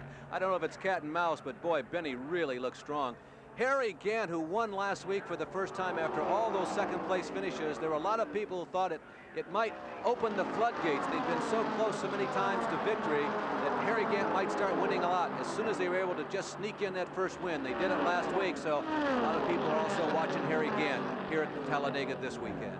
number 70 car of J.D. McDuffie, the Max Stores Pontiac, being lapped by the leaders as they come into the tri-oval area, about to complete lap number 90. We are almost halfway through this event. Now Bobby Allison is running in second position, having moved around Dale Earnhardt. Allison running second, Earnhardt third, and Terry Labonte is fourth. But Harry Gant has moved up right on the back of the Terry Labonte car, so we have seen that advantage that Labonte had over the fifth place Harry Gant diminish here in the past few laps, and a battle shaping up for fourth in the next few laps. Benny Parsons and Bobby Allison going at it door handle to door handle down the backstretch, and Bobby Allison wants the lead in the 88 Gatorade Buick. Bobby Allison leads at this point, and he has recovered well from those injuries suffered to the car in the pit area. I mean, that's the first time we've seen Bobby Allison express himself in quite some time, and I think a couple of things were on his mind, Bob. That first of all, he wanted to show everybody that the car aerodynamically is sound. You know, the other drivers are aware of what happened with the bumper. They saw it during the caution flag, and Bobby's just saying, look, guys, you can run with me, everything is fine, and I can run just as quick with you. Something else that Bobby did is the crowd begins to rise the occasion as two of the favorites, Earnhardt and Allison, are side by side. Allison was going through slow, and look at Harry Gant, like out of a cannon from nowhere. Harry Gant. And Kyle Petty also. That's the slingshot effect that you can get on the backstretch going into the turn. Gant and Petty both going around Allison and Earnhardt and moving into first and second position. A great move there by those two drivers in the backstretch. Harry Gant now the leader, and Kyle Petty is second. Well, Bob, I think what happened there is that Allison and Earnhardt were so concerned with each other running side by side going down the backstretch. That slows you down in the drafting situation. You lose up to 10 miles an hour. And Gant and Kyle, they were aware of it. They hooked up in a freight train draft and went right by on the inside. Well, that's why the speeds in this race were expected to be higher than the qualifying speeds, because you can run faster in a drafting situation than you can all alone on the racetrack. Look at this nose-to-tail Grand National Racing. From Talladega, Alabama, Harry Gant, Kyle Petty, and Dale Earnhardt are showing the way here. Earnhardt moving to the high side of Kyle Petty as they enter the tri-oval, but Bobby Allison is also right there behind Earnhardt.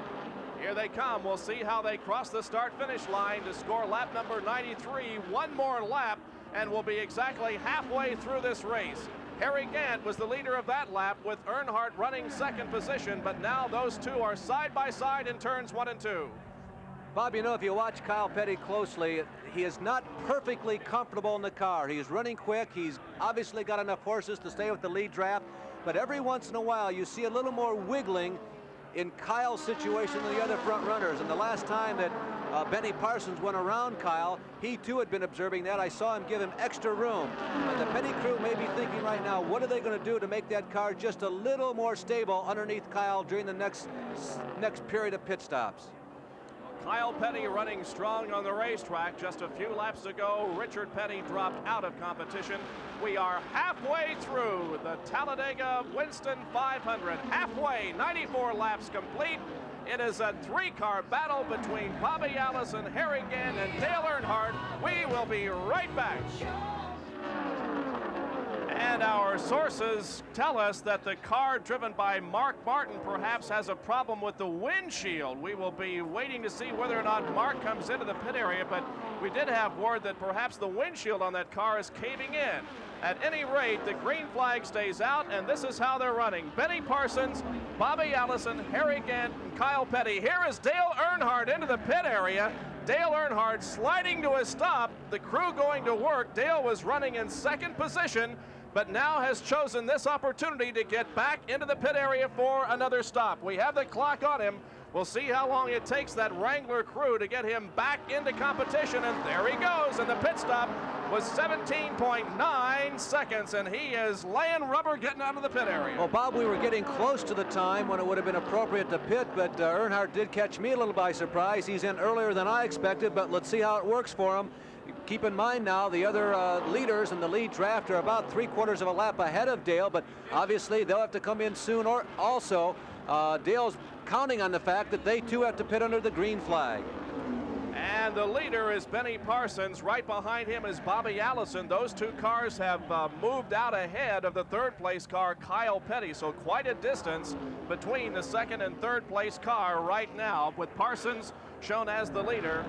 And we have completed more than half of this race, and we settle back now to see what happens in the second half. The first half marked by two accidents, one involving David Simcoe near the start of the race, David O'Kay. The other accident involved a couple of cars, Lenny Pond and Dave Marcus, also Ricky Rudd suffering some damage to that car. No driver injuries. It's been a tremendous race to this point, and this car and this driver have dominated the event so far, Benny Parsons. And more pit stops are being made. Here is Kyle Petty, who is running third in for service. Well, Kyle has had a great day up to this point. The crew bolts the wall, headed by Mike Beam again, as they give complete service to Kyle. Kyle is now the remaining force in the Petty stable. Father Richard has dropped out of this race prematurely. It looks to be a very routine pit stop, and Kyle Petty in the legendary number 42. His number normally would have been 44. The first couple of races he drove as a professional driver in the ARCA circuit, he ran 44, continuing the tradition of Lee Petty, the grandfather, driving 42, Richard 43. Kyle would have been 44, but Terry Labonte already had the number by the time Kyle got up to NASCAR. We mentioned the possible problem with Mark Martin. Here's more on that from Dick. Okay, 1, 2, 3. They've got a problem with the camera of some kind. They're changing. And a problem down there in the pit area, but we'll get right back to Dick in a few moments with a report on that situation involving Mark Martin. Here are the two leaders, and we'll be watching to see now if they come in for a pit stop this time around or whether they stay out there and continue in competition. Benny Parsons and Bobby Allison running together on the racetrack have separated themselves pretty much from the third place car, but both of these drivers need a pit stop. Bob, they're also closing in on Dale Earnhardt. Now, this could be a significant moment in this race if these two drivers put a lap on Dale Earnhardt and then the caution flag comes out. Earnhardt could end up going a lap down. Now, Parsons and Allison, as they go by you, they're running quicker than Earnhardt because they're hooked up in a draft. There's Dale Earnhardt as he moves into the screen right now. He's got to have white knuckles, and the perspiration has got to be gathering on his forehead. He does not want to lose a lap to these two guys before they come in for the pit stop. But I'll tell you, they're gobbling them up, and here they come. In third position is Darrell Waltrip as we watch Neil Bonnet and Tim Richmond out there on the racetrack, and those two it looked like got together there for a moment.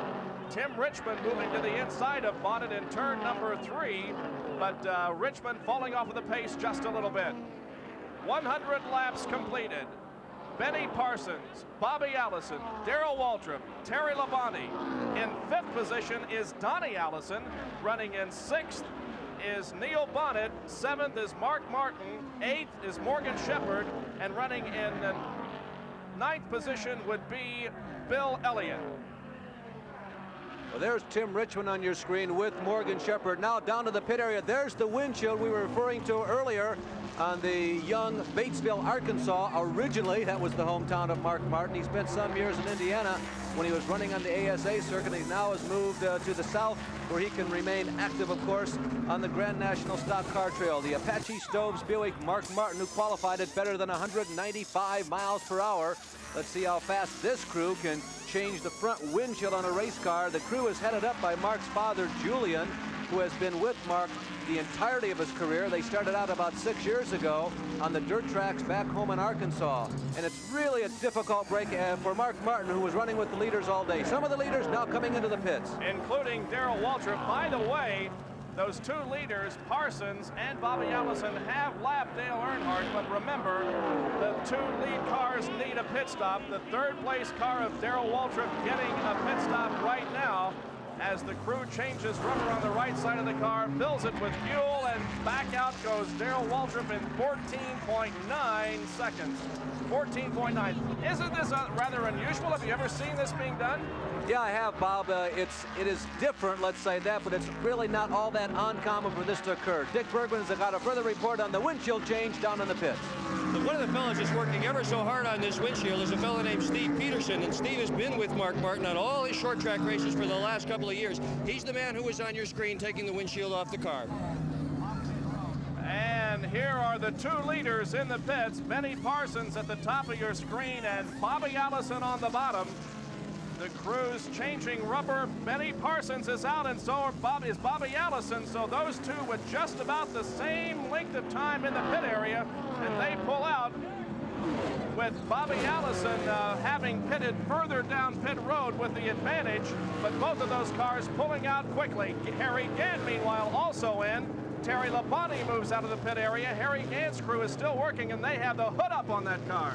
Well, I think they might have been making a chassis adjustment. We heard from Travis Carter earlier in the day. They felt that their advantage would be in the setup of the car, not in the engine compartment. They have been communicating throughout the last 40 or 50 laps about what would be the best setup, and I think that's probably what they conducted there during that pit stop, Bob. All of this pit activity is being taken under the green flag. We have not had any yellows in the past few minutes. Look at Donnie Allison, and it looks like they're also having a problem with his windshield. They're going to replace Donnie Allison. Well, keep in mind, we had a couple of crashes earlier in this race, plus also remember that lead freight train was almost 20 cars long for the first 100 miles of this race, and when you're running in those close of quarters, there's a lot of debris, there's a lot of bits and pieces of rubber that fly up when you're in a big pack like that, and because so many of those cars were so close for so long, the windshields probably got battered with debris. Allison and Martin were two of those, running about 15th through 20th. The windshields of Mark Barton and Donnie Allison are being changed. We're going to change gears here for just a minute and take this break and be right back. With 82 laps to go, Benny Parsons is the leader, Bobby Allison second, and Terry Labonte is third in the Winston 500. In the last few laps, we have seen two windshields change from the race cars. Let's get more on that from Dick Bergeron.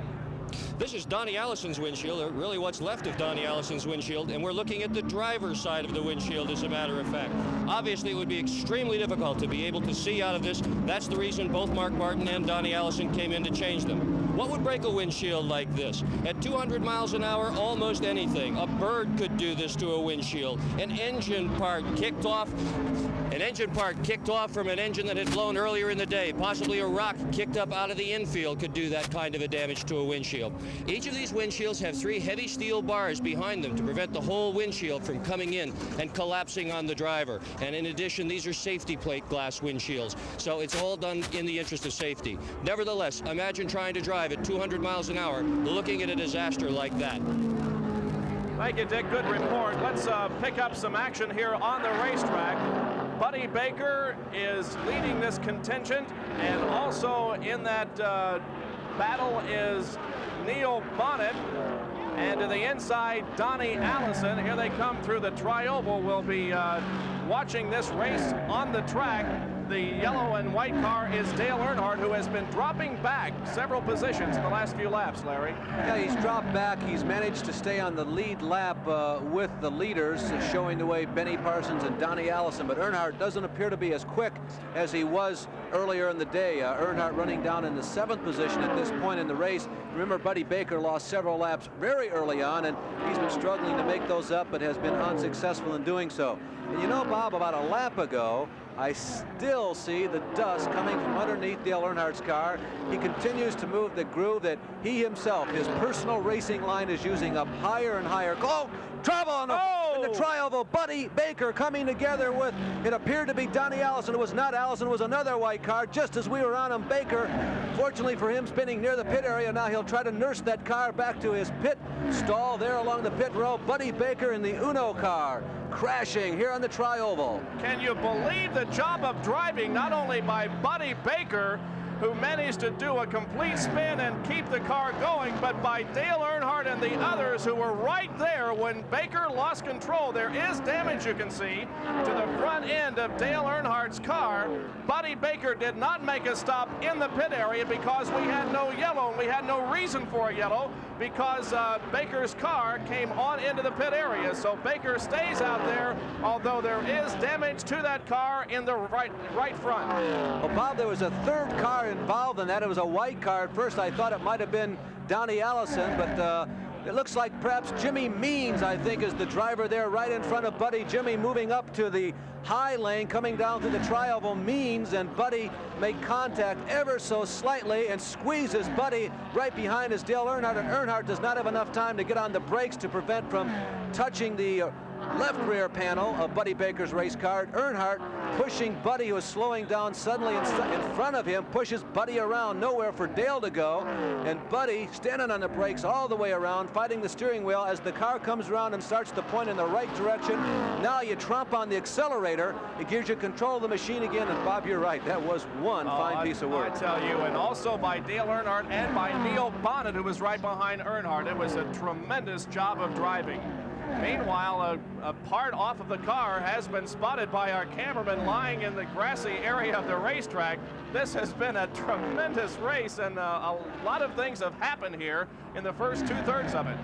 Well, we continued under green because of the expertise of these Grand National stock car drivers. Buddy and Earnhardt, of course, both hoped that the yellow flag would come out.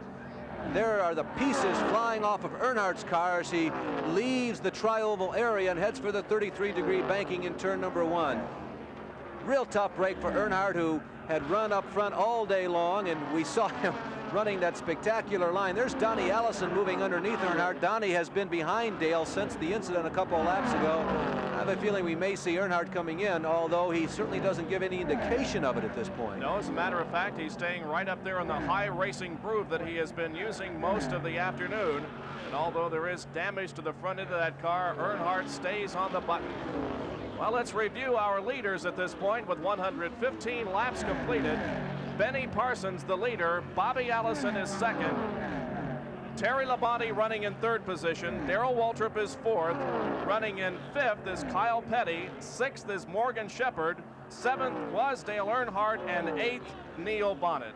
And we will have more coverage of the Winston 500 after we take this break. We have 115 laps completed. Back at Talladega, while we were away, these two drivers traded positions, but they're back now in the order they were running before we went away for commercial. Benny Parsons leading and Bobby Allison running in second position.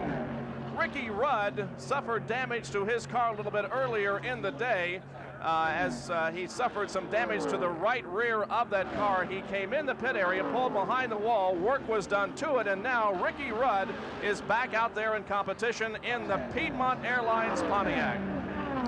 Meanwhile, of course, Buddy Baker and the Haas Ellington crew, they have been working feverishly while we've been away. The rest of the field out rocket shipping around this 2.66 mile racetrack at race speed, and Haas and the gang is trying to get the Uno car repaired so that Buddy can go back out on the Speedway. Buddy Baker, as you saw on the screen a few moments ago, simply got caught behind slower traffic, and there wasn't enough room on the racetrack for him.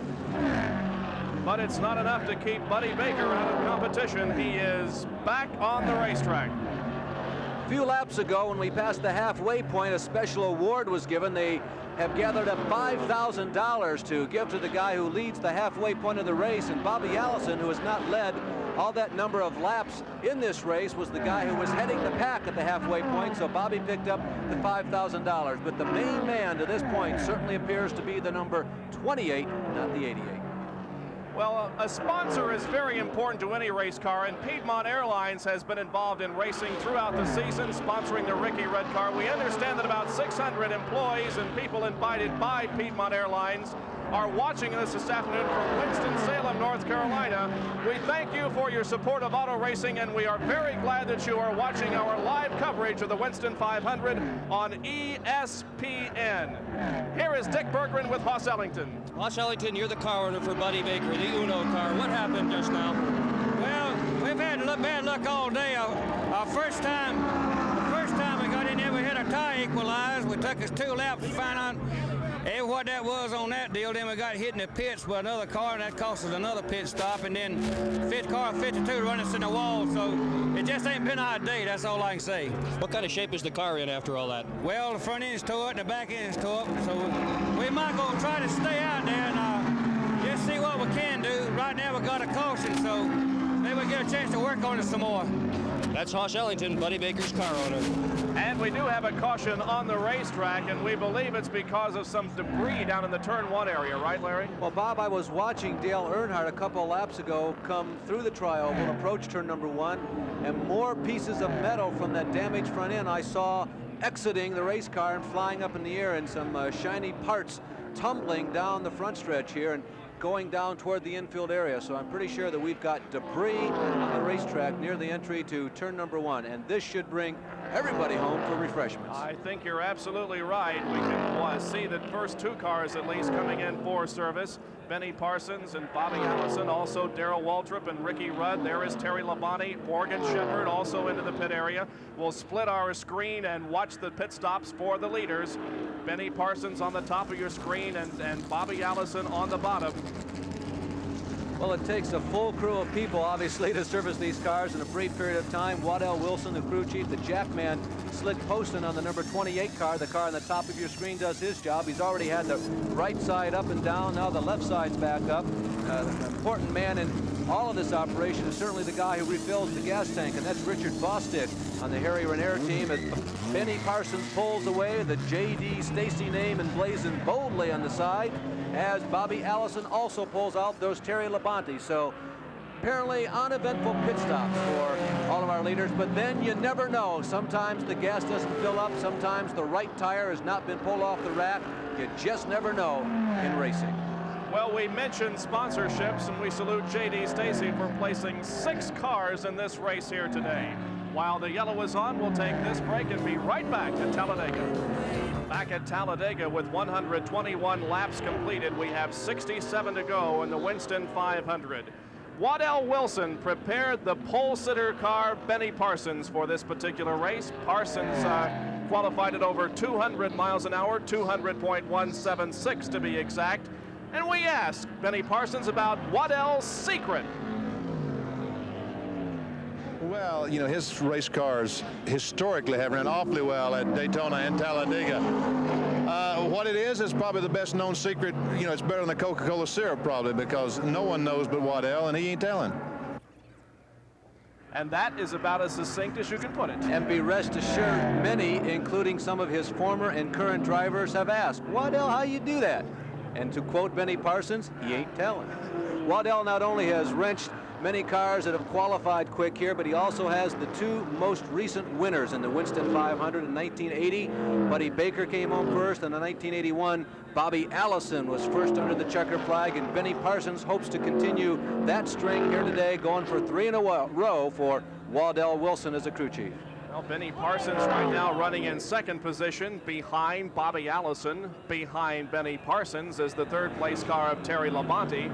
Running 4th at this time is Kyle Petty, and 5th is Neil Bonnet. We haven't talked much about Neil Bonnet today. He's just kind of settled back and not done too much, but is right up there in 5th position. But it's been like a wrestling match for him. He's been battered around on a couple of occasions. We saw him touch bumpers with Tim Richmond earlier, where there are big tire marks on the side of the car. Well, Darrell Waltrip has led most laps in 1982 Winston Cup races, 867. Dale Earnhardt has led 638. Bobby Allison 229. Harry Gant has led 208 laps, and Neil Bonnet 186. It's particularly impressive for Bonnet because I think everybody is aware that normally Neil Bonnet doesn't run every race on the trail, although he has picked up a ride for the short tracks, if you want to call a mile or 5/8 of a mile track short, and he has had an opportunity to run every race so far in 1982. It's a very warm day here, but a very pleasant day at Talladega, Alabama. You can see an airport located right behind the backstretch. Let's go down once again to Dick Berggren for this report. Waddell Wilson, we all just heard Benny Parsons talking about how well you prepare this race car. What do you do to make this thing go so fast at Talladega? Well, it's just all the guys that work for Renier Racing, you know, just putting it all together and giving 100%. You know, we put a lot of extra hours in on this race car to come and perform like this. And, you know, the bad thing about it, when we don't do well and you know, when the car falls out, we all really feel bad. So we go back and just try double hard to come back and run strong and win the race. What's your game plan from here? Well, we're going to have to make one more stop, so is the rest of the cars, and hopefully we can run out front and be there at the end. Do you think you're running fast enough that if you were running in a draft at the end, you'd be able to pass for the win? Well, that's going to be hard to say. You know, it's going to depend on how the cars stack up, who's in front and who's behind us, and who will go with us or who won't. Waddell Wilson, the man that makes Benny Parsons go so fast. 57,000 people in front of us rise to their feet once again to watch the green flag come out, and Bobby Allison lead Benny Parsons down through the tri-oval into turn number 1 as we resume racing in the Winston 500. 123 laps have been completed. It's still anybody's race. There are the first 4 cars in the lead draft at this time. They are Bobby Allison, Benny Parsons, Terry Labonte, and Kyle Petty. And Bob, for the first time, the first 7 or 8 cars, at least all of those cars that are still on the same lap with the leader, Benny Parsons, are within, say, a half a football field of each other. Now, they're going to try and hook up and just stay with Benny Parsons. That's been something that's not been easy to do all day today, but for the first time in a long time, we've got a log jam near the top. You know, one of the guys who was hung right in there all day, we started to develop this story, is Neil Bonnet. Remember, that's a Ford that does very well in the draft. Neil Bonnet will be expected, or you can expect for him, to try and tuck in behind somebody else. Waddell Wilson was talking about who will go with us in the final lap. What he meant was that usually if there are a pack of cars, anything larger than 3 that are going after victory in the final lap, very seldom is it that one driver and car can do it alone. Somebody has to hook up with you in a 2-car freight train draft, pick a lane on the racetrack, and go toward the front. These drivers can actually signal each other with hand movements while they're at racing speed, but of course it's like a chess game. You never know if the guy is asking, he's just pulling your leg, or if he really wants you to go with it. You can see that Terry Labonte has moved by Bobby Allison to go into second position. I can't remember recently a more thrilling finish than the race here last fall, the Talladega 500, which, by the way, this year will be run on August 1st here at the world's fastest speedway. The Talladega 500 this year on August 1st. Last year, Ron Bouchard's victory. Boy, what a tremendous race. Well, I think what added to the drama was the fact that everyone was watching Bouchard. They knew he was strong, but it was only like his 11th or 12th race ever in a Grand National car, and nobody figured that he would have had the moxie, the skill, and been able to think through that final lap to make the move. And I think that one of the reasons why it was so dramatic, it was such a surprise. I can't really say there are any real big surprises in this pack. Maybe Morgan Shepherd, the biggest surprise, the short track star, the white yellow trim number 98's the tail car on that tandem. You just saw it briefly.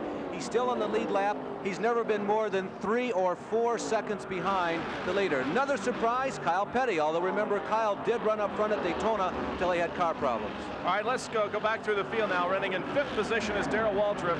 In 6th is Neil Bonnet.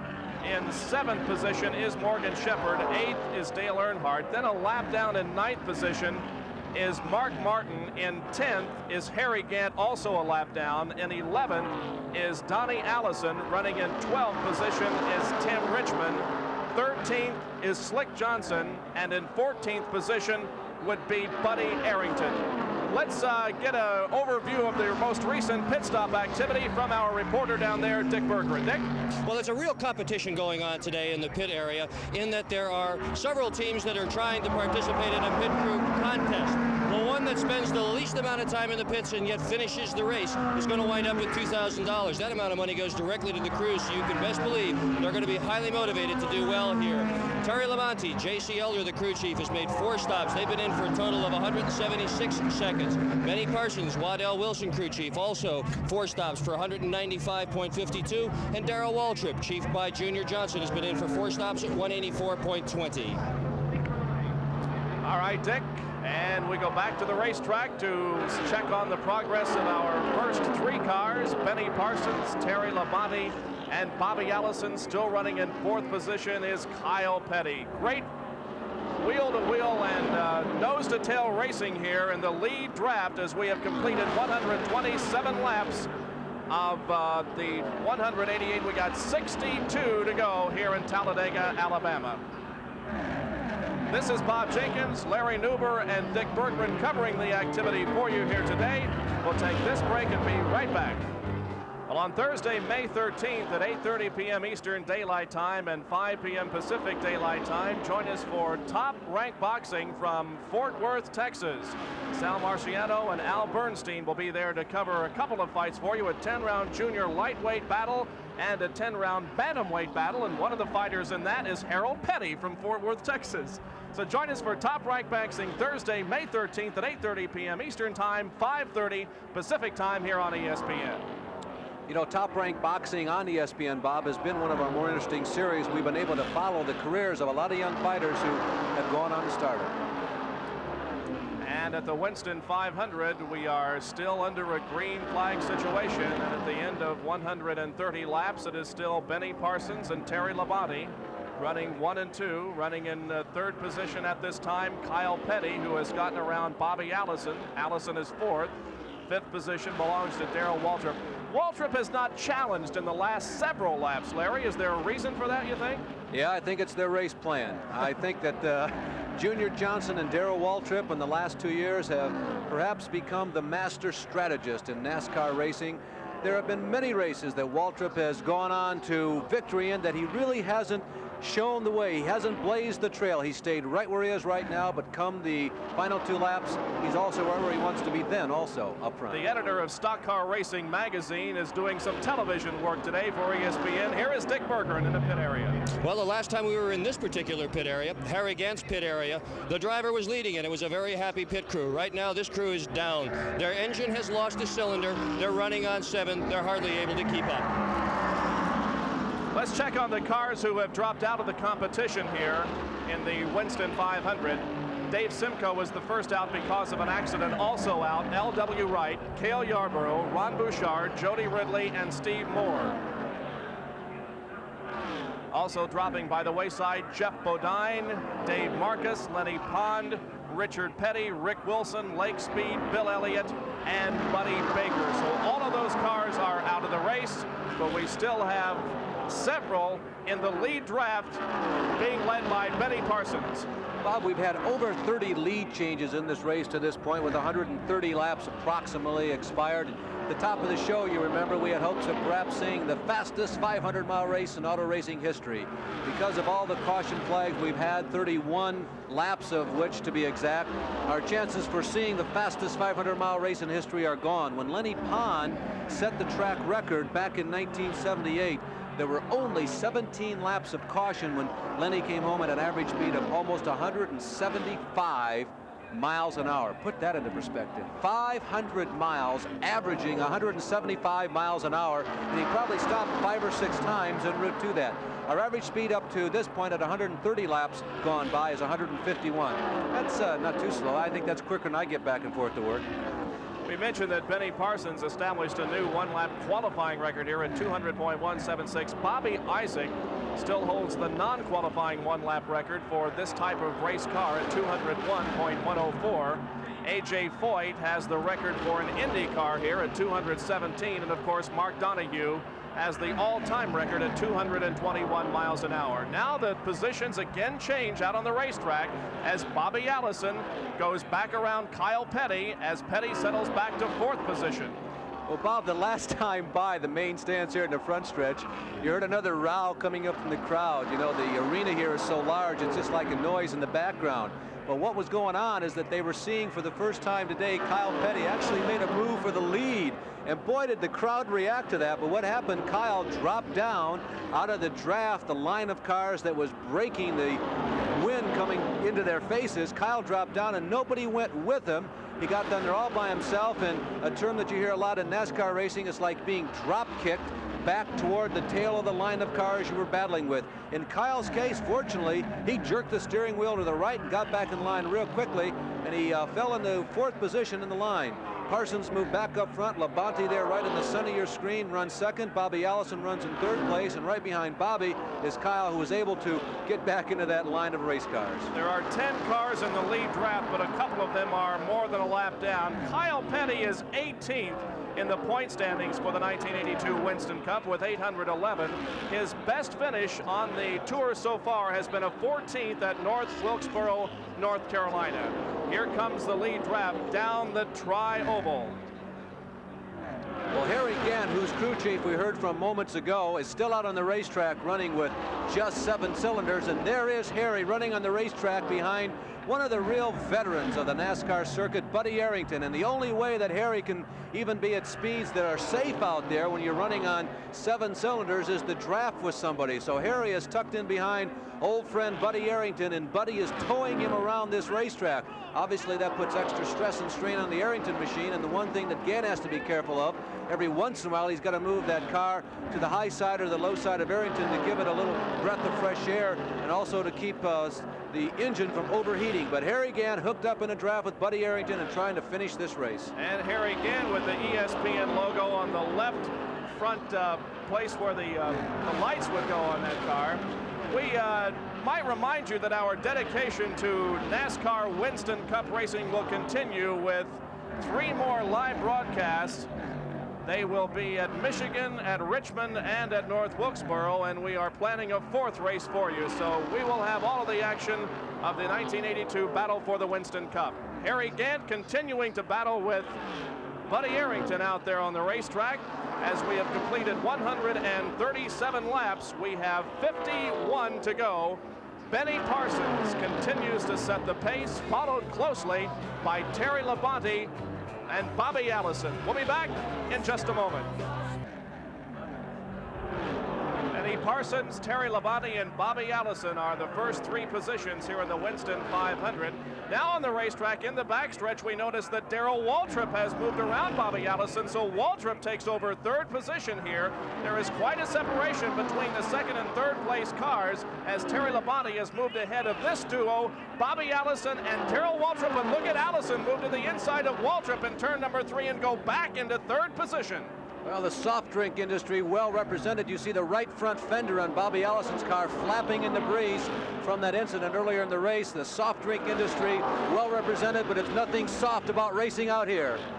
There is considerable amount of damage there to the front of Bobby Allison's car, with part of it flapping in the breeze, but obviously not causing any problem with the handling of that race car for Bobby Allison. The Gatorade machine is running in 3rd position at this time. The Hueytown, Alabama, of course, the home of Bobby Allison. He is 44 years of age and won the first race on the Winston Cup Tour for this year at Daytona International Speedway. Darrell Waltrip won't have any portion of that, and he moves around Bobby Allison and back into 3rd position.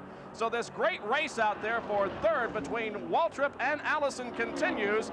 Both of them have moved right back up on the back bumper of the Terry Labonte machine in 2nd position. Well, Bobby Allison, something else he has to pay attention to is the condition of the structure of his race car. The outer skin up front is obviously not in very good condition. And of course, you start watching also those pins that hold on to the hood of this race car. But while they've been battling, surprisingly, Waltrip and Allison have caught the 2 leaders, Parsons and Labonte. And Waltrip looks like he's even thinking about trying to move to the lead. Now, as close as Labonte and Parsons are, I would expect Waltrip to go to the lead, but no, not quite enough. Terry Labonte lifts just ever so slightly and leaves Waltrip get in the line, as well as Bobby Allison. No, Labonte said, I don't think I want you running in front of me, Bobby. I'm going to hold that position and try and tack on to Waltrip. Well, we talked about Darrell Waltrip not really running toward the front the last few laps, but he has decided to do so. Now right back in underneath almost the Benny Parsons car as they move by us down into turn number 1. Waltrip back in 2nd position, Labonte 3rd. The 4th car on your screen is the number 75 of Joe Ruttman, and he has been in this lead draft most of the afternoon. Unfortunately had problems at the beginning of the race and is not on the lap of the leaders. We know there'll be one more series of pit stops that will take place for the leaders if all things go according to plan. So it really isn't necessary to lead at this point, and it's also pretty unlikely, as close as the lead pack has been all day, that anybody is going to hook up and run away with them. So there is, perhaps, to use a word or term that came up earlier in the race today, a little cat and mouse going on, but Waltrip has moved to the front for the first time in a long time, and I think that the one combination that the rest of the teams would fear when we get down to less than 20 laps to go, which will be coming up in just a few minutes, would be Benny Parsons and Darrell Waltrip hooking up in a draft and pulling away from the rest of the leaders. Bobby Allison has dropped back several positions. He is now back in 5th as Neil Bonnet has gone into 4th position, and now Kyle Petty also going around Bobby Allison. So Allison on the inside of the racetrack is slowing down just a little, but these leaders are not slowing down by any means, and we go back to a Benny Parsons and Terry Labonte 1-2 situation. So the lead being changed here virtually on every lap as Parsons, Labonte, and Waltrip are battling for that lead, with Joe Ruttman, the 4th place car, in that draft, but not on the lead lap, and Neil Bonnet right behind Ruttman, and Kyle Petty right behind Neil Bonnet. You know, the last month or so of NASCAR racing has been interesting. Some people who hadn't won in a long time won, and we've got a lot of people near the front today who are hungry for victory. We'll have more of the Winston 500 from the world's fastest speedway in a moment. Bob Jenkins, Larry Newber, and Dick Berggren covering the Winston 500 from Talladega, Alabama for you. Benny Parsons is the leader, Terry Labonte second, and Darrell Waltrip is running third with 43 laps to go. We mentioned a few minutes ago some of the drivers who have won more than one race here at Talladega. The drivers who have won one: Richard Petty, Dave Marcus, Dick Brooks, James Hilton, Cale Yarborough, Lenny Pond, Neil Bonnet, and Ron Bouchard. And a very interesting name being shown as a winner here at Talladega, Richard Brickhouse, who won the very first race here at Talladega. Yeah, Bob, that was the year of the big strike when they first built this racetrack. Some of the drivers complained that the track was too big to have anything but an absolutely smooth surface. Some of them said the surface was not smooth enough to race on at those speeds, but some of the independent teams and some of the names that were not quite as well known as the front runners at the time went out and raced here, and Richard Brickhouse was able to ink his name into the record books. But since that time, I'll tell you, everybody wants to come to Talladega. Daytona, Darlington, and Talladega have certainly become the big three tracks on the Grand National Circuit as far as the high speeds go, and it seems to be those are the races that bring out all the teams, and everybody would like to do well here. Benny Parsons and the Stacy Pontiac leading the number 11 Mountain Dew Buick in turn number 3. We now await the possibility of more pit stops, and Dick Berggren has more on that. We just spoken to Waddell Wilson, Benny Parsons' crew chief, and he says if there's no yellow flag before about lap 156 or 157, that they're going to bring Benny in for the last time. It's going to be interesting to watch this last stop to see what the various teams do. Some will choose to throw 4 tires at the car and hope the car will handle better for the end of the race. Some will not do that, hoping that the lesser amount of time spent in the pits is going to be to their advantage when it all gets to the end. Some crews are going to try to get more fuel in, some are going to try to put less in, but no matter how it's cut, this is definitely the most important stop of the day. So we'll be awaiting that stop in about 10 laps because we're on lap 148 now, and indications are that it'll be around 157 or 158 laps before Benny Parsons moves into the pit area. And both of our leaders now are lapping Dale Earnhardt, who has had a very unfortunate afternoon in several respects. Earnhardt, with damage to the front of that car, is several laps down and off of the pace. So Benny Parsons, Darrell Waltrip, and Terry Labonte are the first 3 positions here in the Winston 500 with 39 laps to go. Well, things have settled down to sort of the dog days of a 500-mile race, if you will. There you see Benny Parsons going around the number 64 car of Tommy Gale.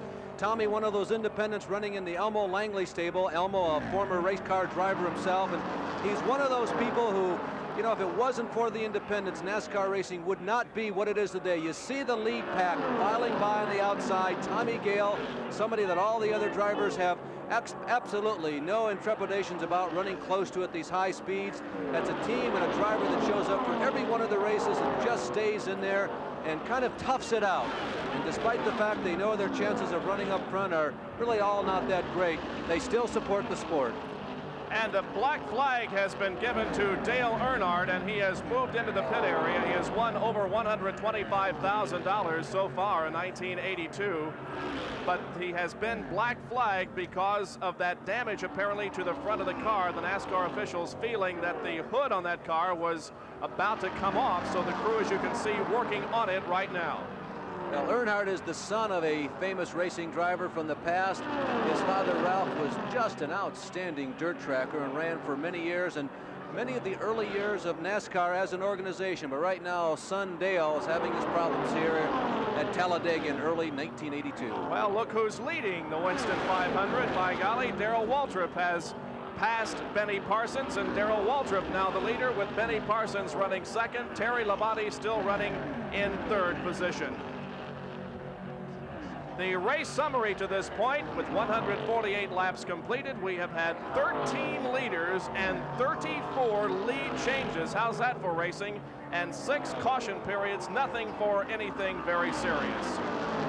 So we will be back in just a moment with more coverage of the Winston 500 from Talladega, Alabama. Back at Talladega, where the leaders are beginning to come in for pit stops now. Here is Kyle Petty, who was running in 6th position, in for a stop. We'll see how the Petty crew does getting Kyle back out there. Richard Petty dropped out of competition several laps ago because apparently of a fuel pickup problem. Kyle, though, running strong here this afternoon in the top 10. Neil Bonnet, who was running in 4th position, also has been in for a pit stop. Bob, they're having a little bit of trouble with the right front wheel in this car. They're having problems getting the wheel on. Now, when we had the shot from the side, you could pick up on it. The crew really wrestled with that right front wheel. Hopefully all the lugs got on properly. 28.9-second pit stop for Kyle Petty. Not that really impressive, but he is going back out onto the racetrack as the leaders come by us, and Kyle Petty is going to go a lap down. Well, that could be a factor if the rest of the leaders have to pit under, or rather have the opportunity to pit under the caution flag. If they pit under a green, well, then Kyle's going to be at a deficit because he is more than a lap down. He's not even all the way up to racing speed yet. Here is the lead pack coming down the backstretch. Petty is right now exiting turn number 2. Benny Parsons and Darrell Waltrip, Bobby Allison and Terry Labonte, the front runners here, and we expect them in momentarily. We are within 3 to 4 laps of pitting of all the lead cars. Now let's see, Benny Parsons has moved back into the lead, and we had anticipated a pit stop, but he stays out there on the racetrack, and he may be coming in next time. When he does, we'll be there to cover it for you. Benny Parsons leading Darrell Waltrip across the start-finish line to complete lap number 155, and these leaders will be coming in very shortly for their final pit stop of the afternoon, and that is when the race can be won or lost. It will be very critical, this final set of pit stops, particularly if we go as we have for about the last 150 miles, and that is without caution flag. Needless to say, if there's a caution flag in this last racing period of the race here, we got about 30 laps to go, and that's going to punch everybody up. There's Benny Parsons dropping down low on the racetrack, Bob. And Benny Parsons has gotten off the accelerator and is headed for pit road. A couple of cars are also coming in right ahead of him, including, I believe, Darrell Waltrip. Let's watch this series of pit stops. We'll concentrate on Benny Parsons, who is braking to a stop in his pit area. Also in is Bobby Allison in the Gatorade car. Allison to the bottom of your screen and Parsons at the top. We'll see again how it goes. Here is Dick Bergeron. Wilson now with a rag cleaning the windshield. Here comes the crew. They're going to haul him out of here with only 2 outside tires. They did not change the inside tires on Benny Parsons' car. Oh. They did get the load of fuel in it, however. Allison has a problem. Bobby Allison has a problem with that car. He is still not out of the pit area, and his crew is wondering what's going on. Bob, I'll tell you, I'm not absolutely certain if this is something they can correct. Usually if they think they've got a problem they can solve, they're going to work a little harder. But right now, they look perplexed. They look disappointed. Now, finally, some movement as one of the crewmen is sent back behind the wall, perhaps to the truck on an air. And Darrell Waltrip, meanwhile, is in no problem yet there. You see the right side rubber being changed by the Junior Johnson Mountain Dew crew. Right front looks to be just about done. The right rear now done. A clean of the windshield. The gas is being topped off.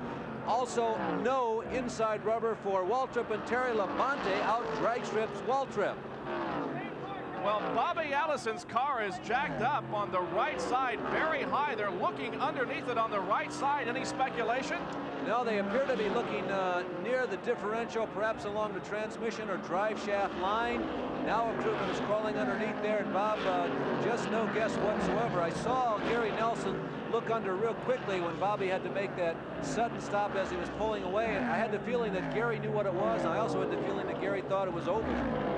We only have 30 laps to go in this race, and some tough luck for Bobby Allison, who earlier in the day suffered some bad luck when he ran into a car coming out of the pit area, and now he has a problem that we're really not certain of, but it has kept him into the pit area for several minutes.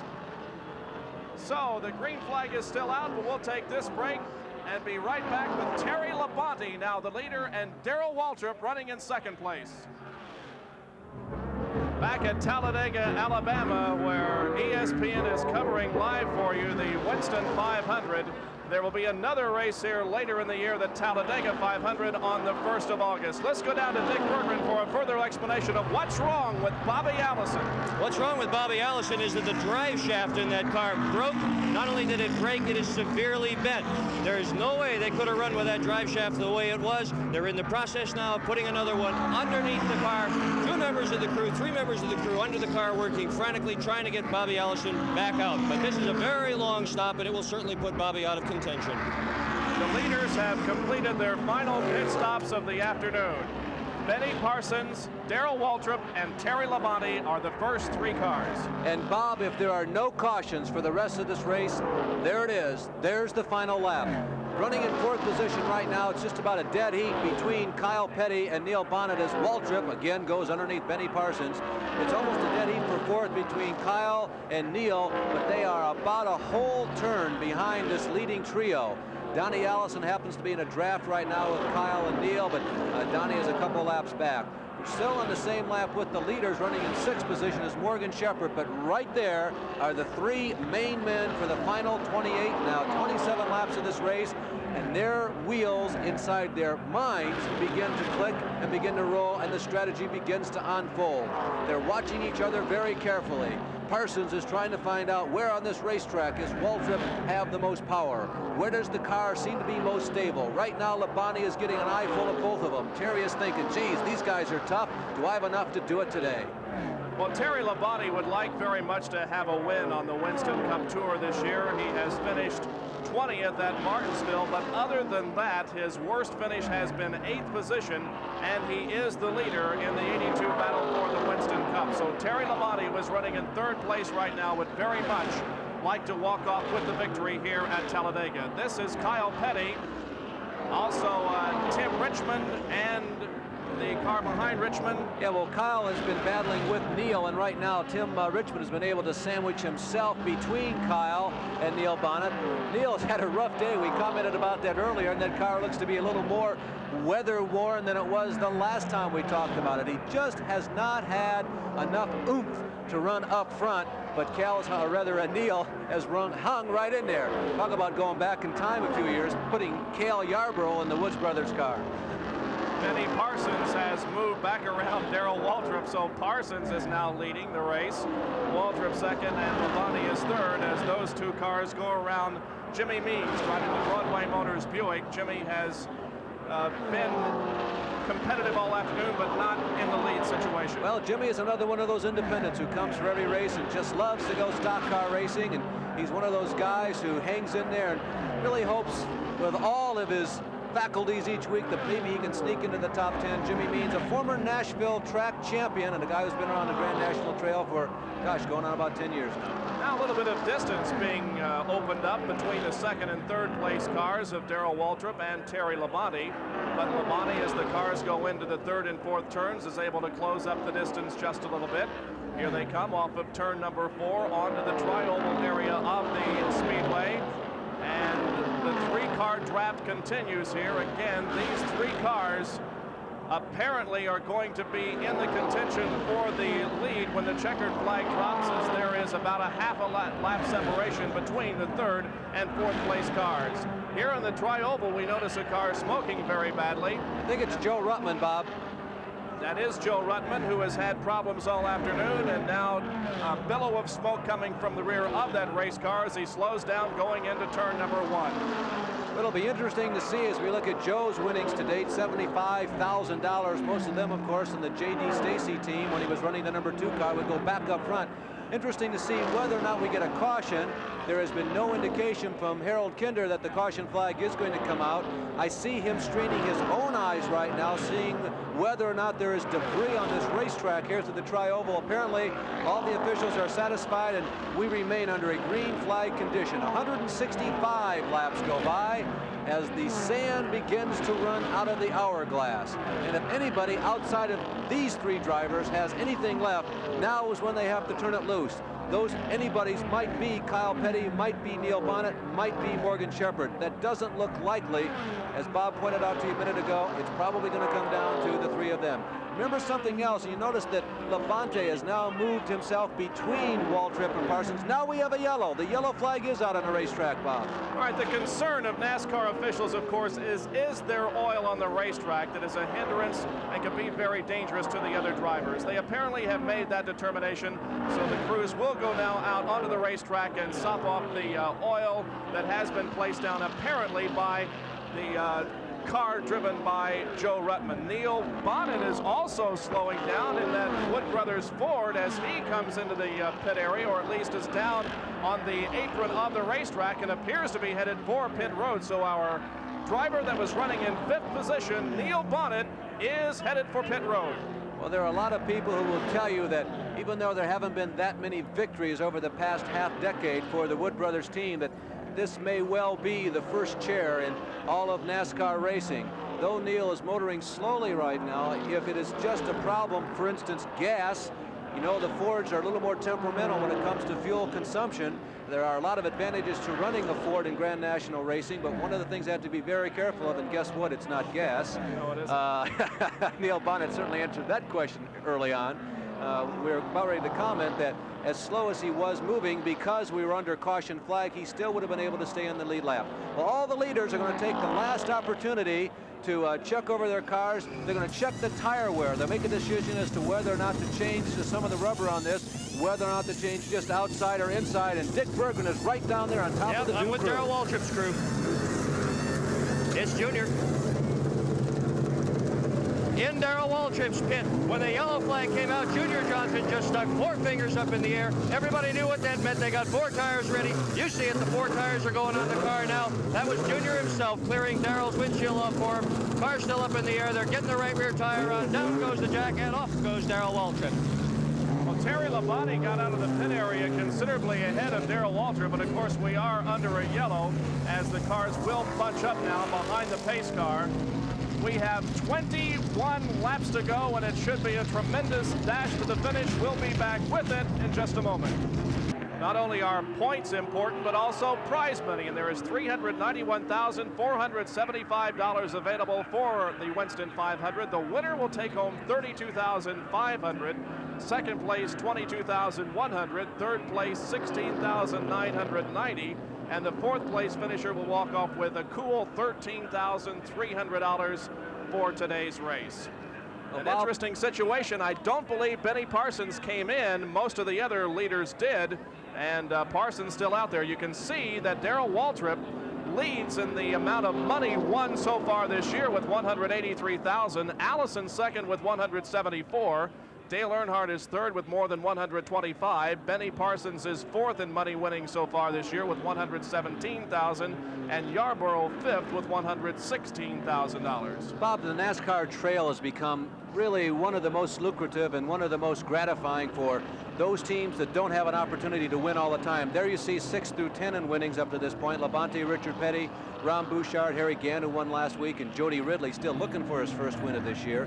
In 1981, for instance, 22 drivers won over $100,000 in NASCAR racing. That was the most ever in any form of American driving. Now, there are some people who are not going to go home with prize winnings today. They're going to go home a few dollars poor and probably a whole lot more sun. Still under caution. 169 laps have been completed, 19 to go. Benny Parsons is the leader. Terry Labonte running in 2nd position. Darrell Waltrip is 3rd. Running in 4th at this time is Kyle Petty, and the 5th place car is Morgan Shepherd. We'll be back with the green in a moment.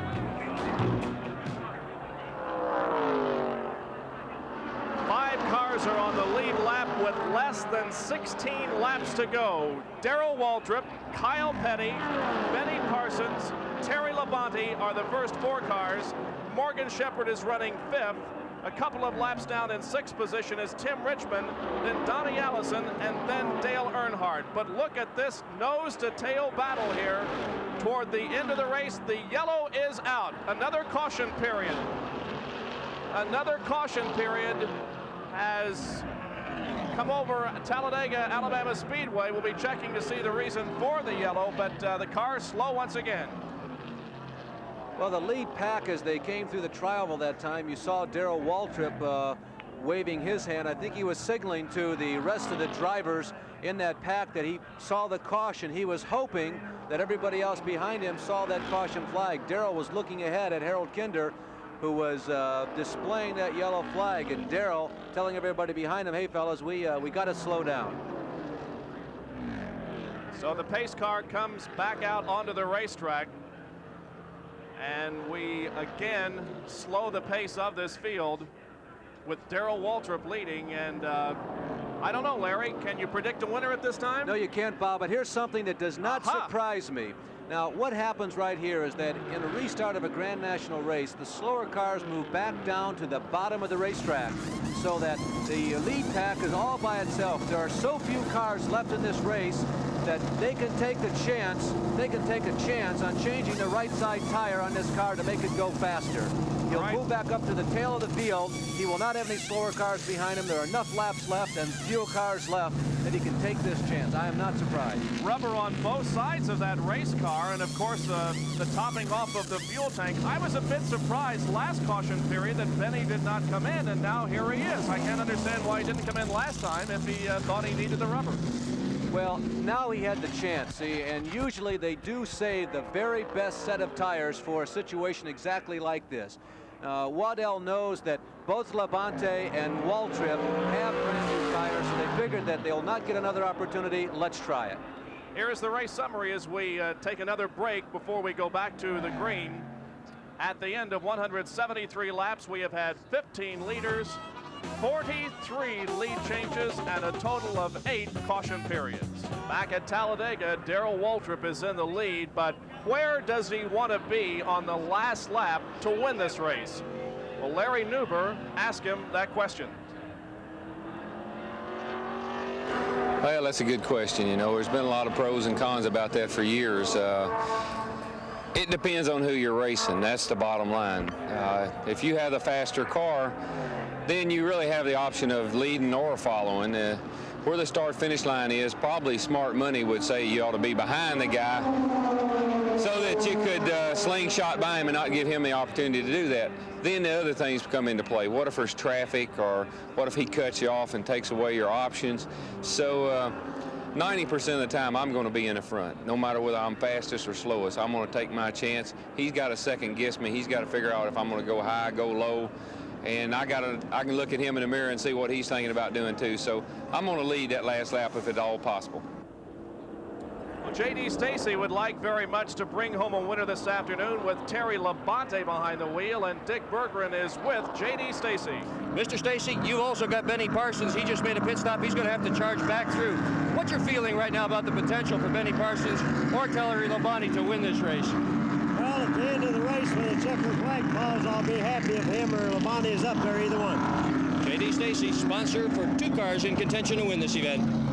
Well, certainly Benny Parsons has demonstrated his ability to run faster than anybody else today and during qualifying. The question is, can he catch back up and go into the lead? A couple other things to consider, Bob. Darrell Waltrip has been in the lead bunch in the final lap of the last 2 races here, and has he been out snookered? Has he been outdriven by another driver? Has he not had enough horses? Whatever. He hasn't won down there yet. Terry Labonte has said he'd like to be in 2nd place on the white flag lap. Back down to Dick Berggren. Neil Bonnet, you had kind of a tough day out here this afternoon.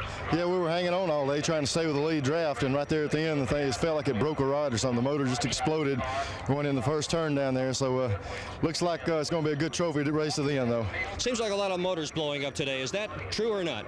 Boy, it's a pretty torrid pace. They're standing on those things wide open, putting a lot of punishment on the engines, and it's showing up. Neil Bonnet, one of those fellows whose engine couldn't take the punishment today. All right, thank you, Dick, and we anticipate a green flag this time around. They have the familiar 2 abreast restart here.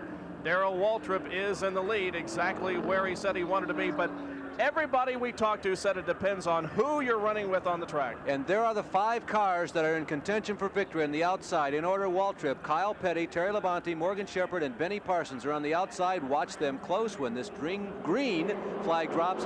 12 this time through, 11 laps to go. And the cars enter the tri-oval and anticipating the green flag, and the green does come out, and so we go back to racing. Darrell Waltrip leads him down here. Kyle Petty is tucked right in on his back bumper. They head for the 33-degree banking at Talladega, Alabama. Terry Labonte right in underneath Kyle Petty. They go around Bobby Allison and Tim Richmond. Allison has suffered some very unfortunate luck here this afternoon and is off the pace. Look at Richmond move right up into the path of Morgan Shepherd. I tell you, when they put aggression into Webster's dictionary, there's a footnote that says, in parentheses, Richmond. Tim Richmond is not about to be intimidated by anybody or any situation. He's still trying to get up front, still trying to pick up another lap. He's in the top 10, but Richmond is going all out, trying to finish as high as he can. Although it looks like Benny Parsons has been able to get around Tim Richmond now. All right, this will complete lap number 178. We've got 10 laps to go. Still anybody's race. Benny Parsons has moved around. Tim Richmond is now in 4th position. He'll be moving up on the bumper of Terry Labonte, who is in 3rd. Darrell Waltrip continues to show the way in that Mountain Dew Buick. Darrell Waltrip, 35 years of age, from Franklin, Tennessee, being pursued by Kyle Petty. We'll see if Kyle makes a move here on the backstretch. You know, Bob, as I watch these 4 guys, and I know what's going on right now in their minds, and I'm watching the clock tick down, I almost feel like I'm at a tennis match where we're watching Borg and McEnroe. You almost want to be quiet, step back, and just watch this. It's like a symphony going on. Who's going to do what? Who's going to make what move? When are they going to do it? What's going on in their minds? Boy, it gets really exciting and thrilling, and it gets very pensive down at this point in the race. Well, that was a very important statistic there on the screen a second ago. Kyle Petty started this race in 15th position. He qualified at 194.686, compared with a 200-mile-an-hour lap recorded by the pole sitter Benny Parsons. So Kyle has done a great job this afternoon and is certainly in a position to win the Winston 500. Well, Parsons has dropped off about 3 or 4 car lengths from Darrell Waltrip, Kyle Petty, and Labonte. Between Labonte and Benny, now he's caught back up. Parsons will just barely work his. There he is into your screen. He lost a little bit of ground going down the backstretch that time. Richmond continues to run in this line of cars that are like beads on a string. Remember, the 5th car in line, Richmond, the dark blue number 2 with the yellow chevrons, a lap down or 2 laps down. But Morgan Shepherd, also on the lead lap, runs 5th, and he's right behind Tim Richmond. I'm very impressed with Morgan Shepherd's performance here this afternoon. His best finish of the year was a 3rd at Bristol and has done a great job here on the super speedways. And of course, Morgan won his first Grand National race on one of our ESPN broadcasts last year. Well, Bob, we're to the point in the race. Maybe I'll ask you a question. You've watched this race pretty closely. Who do you think? Or is it whom? I was going to ask you that question first. Oh, you're going to put me on the spot, huh? I don't know. I'll tell you what. I think that Darrell Waltrip can stave off his challengers and win this race. You know, I suppose it would be cheap for me to go along with you, but the the way that team has been operating the last couple of years, you got to think that Waltrip has the inside line as to how to bring home this victory. But when you think about sentimentality, I remember a year ago in the same situation, Ricky Rudd was running up near the front. And if you want to go with sentiment, you got to go with Kyle Petty. Kyle up just barely touching the fence, it appeared. If he did not touch the fence, he was pretty darn close, I'll tell you that. But Bob, I'm going to take the cheap way out. I'm going to go along with you and Waltrip, although I think Parsons certainly would be, based on today's and this week's performance, the most deserving winner. All right, this is Terry Labonte and Morgan Shepherd battling for position, and they touch. The cars touch, and Shepherd momentarily out of control, but gathers it in once again. So even with just a few laps remaining, it is still a tremendous battle out there on the track. Well, Morgan was on the racetrack close with Tim Richmond. It looked like it might have been Richmond whom he was close to when Morgan got out of shape. Morgan really didn't look like he was going to be in it in that quest for victory in the final couple of laps. So fortunately in this particular situation, though he's lost ground on the racetrack, it really is not going to jeopardize Morgan's position. And of course, we heard from Joe Ruttman earlier that Morgan is not feeling that well anyway, so he'll probably be content just to sit back and watch what happens. There's a familiar back. The King, Richard Petty, moves to pit road to watch his son's performance. And Richard, I'm sure, hoping for a win by his son Kyle here today. Kyle right now back in 4th position. Here they come through the trioval. We'll call them off for you. It's still Darrell Waltrip in the lead. 183 laps complete. Waltrip and Benny Parsons running 1st and 2nd. It is Terry Labonte and Kyle Petty running in 3rd and 4th position. And we trust there is at least one more Petty, perhaps back home in Level Cross, watching the progress of the 3rd generation protege. that being, of course, Kyle. Although Waltrip and Parsons have opened up some ground between themselves and Labonte and Kyle Petty. Look at the distance. There is the interval. They're still not in the picture. They just finally get in. Looks to be about 100 yards or maybe 20 car lengths. So at this point, a 2-car battle, but that could become a 4-car battle momentarily. As you can see right now, Terry Labonte closing the distance between himself and second place Benny Parsons. Once again, into the 18-degree banking of the tri-oval, completing lap number 184. 184 laps completed, and we have 4 more to go. Darrell Waltrip and Benny Parsons, Terry Labonte and Kyle Petty are the drivers that can win this race. You know, in a Major League Automobile race, usually the race does not unfold exactly the way everybody thinks. Now here's Parsons making a move. I know it's late in the race and there are those who might think this is drama, but I'm not real sure. What's going on here is Parsons and Waltrip are continuing to test one another. Neither one of them is really showing the entirety of his hand at this point. I was about ready to say that usually a race doesn't unfold exactly the way that most of the people would predict, but I think if everybody had to predict what to expect on laps 186, 187, 188 here, they all would have said, well, Parsons and Waltrip look strong, and Labonte is always in it at the end.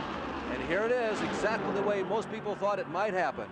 The Stacy Pontiac of Benny Parsons leading the Mountain Dew Buick of Darrell Waltrip. In third position is the Stacy Buick driven by Terry Labonte, and then the Kyle Petty car, the STP Pontiac running in fourth. Benny Parsons has the lead right now. Darrell Waltrip and Labonte and Kyle Petty all looking for an opportunity to get by and assume the lead. They are entering turn number 4 now. Coming off of it onto the tri-oval, completing lap number 186 in just a few feet. And we will have 2 more laps to go, and this is when it's all gonna happen. Coming through the tri-oval, going past the start-finish line, Harold Kinder held up 2 fingers to the lead quartet. I don't know that at 195 or 200 miles per hour you can actually read the fingers on the flagman towering about 20 feet above you as you whisk underneath him, but at least he attempted to give them the signal. At this point, if I were Labonte, I think my move would be to stay right behind Waltrip to see what Darrell's going to do. You know Darrell's going to try some type of move on this last lap. Remember, everybody has radios. They know exactly where they are. Let's see how they play it. Waltrip's going to try something. How long will he wait? Will he do it in the north turns? Turns 1 and 2, will he wait for the final second coming down through the tri-oval? Remember that Waltrip has been beaten in the tri-oval in the last 2 consecutive races he's competed here. Labonte's got to try something. When will he do it, and what will Kyle Petty attempt? The crowd has been on its feet for several laps, each individual rooting for his particular driver. We are on the final lap of the Winston 500. They're in the second turn, headed for the backstretch. Benny Parsons goes to the inside of the racetrack. Darrell Waltrip moves to the outside of him. Terry Labonte tucked right in behind Darrell Waltrip. Now the car's down the 4,000-foot backstretch into the 33-degree banking of turn number 3. Darrell Waltrip has moved in the lead. Terry Labonte has moved into second position with Benny Parsons riding right beside him. Kyle Petty in fourth. Here they come off of the 4th turn. Parsons is frozen. He can't move. Onto the tri-oval, and this is going to be the checkered flag. Here comes Darrell Waltrip. Labonte tried to make a move, but he cannot do it. Darrell Waltrip wins the Winston 500. Terry Labonte finishing in second position. Benny Parsons was third, and Kyle Petty was fourth. Well, Bob, Benny Parsons made, I guess, the ultimate chance. He decided to do something unusual on the final lap. He felt he was not in the right position. We saw Benny drop way down low coming out of turn number 2 and go down the backstretch. I think he had hopes of letting Waltrip go by, moving back up in line and maybe repassing Darrell in the tri-oval, but it just didn't work. Remember, we commented that Terry Labonte's probably his best move would to stay tacked right on Waltrip's back bumper. That's what he did, and once that Parsons got down on the inside all by himself, he couldn't move. The draft was going by on the high side of him. He had no accelerator left. Darrell Waltrip has won his 4th race in the 1982 season. He was the winner this year at Bristol, at Atlanta. He also won North Wilkesboro, and he has moved into victory lane, or is about to right now, here in Talladega, Alabama. Darrell Waltrip has won in the Mountain Dew Buick, and a tremendous victory here this afternoon. I cannot conceive of driving 500 miles on this highly banked track at 200 miles an hour, but Darrell Waltrip has done it better than anybody else today. He is in victory lane, and so is Dick Berggren. Darrell Waltrip is getting a big kiss from his wife, Stevie. We'll get to him in just a minute. He's a busy man right now. They are awfully happy. Darrell, congratulations on yet another Winston Cup victory. Oh, me. What a race. Didn't know what to do, you know. This racing like this is going to make an old man out of me before it's my time, but I would like to thank the good Lord, because he rode with me all day and brought me through this victory, and I'm so proud of this Mountain Dew Buick. I'd like to thank Goodyear Tires, because I'm going to tell you one thing, the tires took a punishment today, and they stood up and they took it, and so did our Valvoline oil, so just want to say hi to all those folks. When did you decide on the strategy that brought you to the lead, Darrell? I was a little surprised that Benny passed me when he did. I think Benny really felt like he had maybe a little faster car than we had, but I knew with that number of cars, 3 or 4 of us, if I was in second place, I thought that might be the right place to be. I just luck. You know, you do it over, you probably lose. So that's why you have to be so thankful when you end up in victory circle here at Talladega with a 4 or 5 car finish like that, because anybody could have won that race. My hat's off to Benny and Waddell. They did a super job, and so did Terry Labonte. It's going to be a heck of a year for him, and we look like we got our hands full as far as that Winston Cup Championship is concerned. How tired are you? Well, now, at this point in time, I'm not as tired as I was. Hey, Junior. Junior Johnson, the man that put it all together. Junior, the last pit stop you came in, you took 4 tires and a couple of loads of fuel. Was that the strategy you really wanted to do all along? Well, that'd been the best set of tires we'd had all day long, so we just laid them back, and we felt like that was going to be the last set we was going to put on, so we put everything we had on it and just hope it was good enough. Were you really worried about Benny at the end, Junior? Well, anytime 4 cars are running as close as them was, you got to worry about anybody. And, you know, we felt like we was in good shape if we, you know, got a good push going down the back stretch, and evidently Darrell did, because he came on strong down the front stretch. Darrell, there were a lot of engines blown today. Was the pace unusually rapid today? Well, there's one thing I can say. Since he's here and he's my boss, I'll say this in front of him and God and everybody. He builds the best race car and the best race motors. And I punished this thing, and it stood up there and took it all day long. And that's a tribute to Junior and the entire team, Jeff and Mike and Doug and all the boys back to the shop. Just fantastic. One whale of a race team. You guys came in second in the pit crew competition today. How important is that from the perspective of winning a long race like this? We wanted to be in here. That's the most important thing, and we did what we had to do to get here. Okay, Darrell Waltrip, victory lane at Talladega.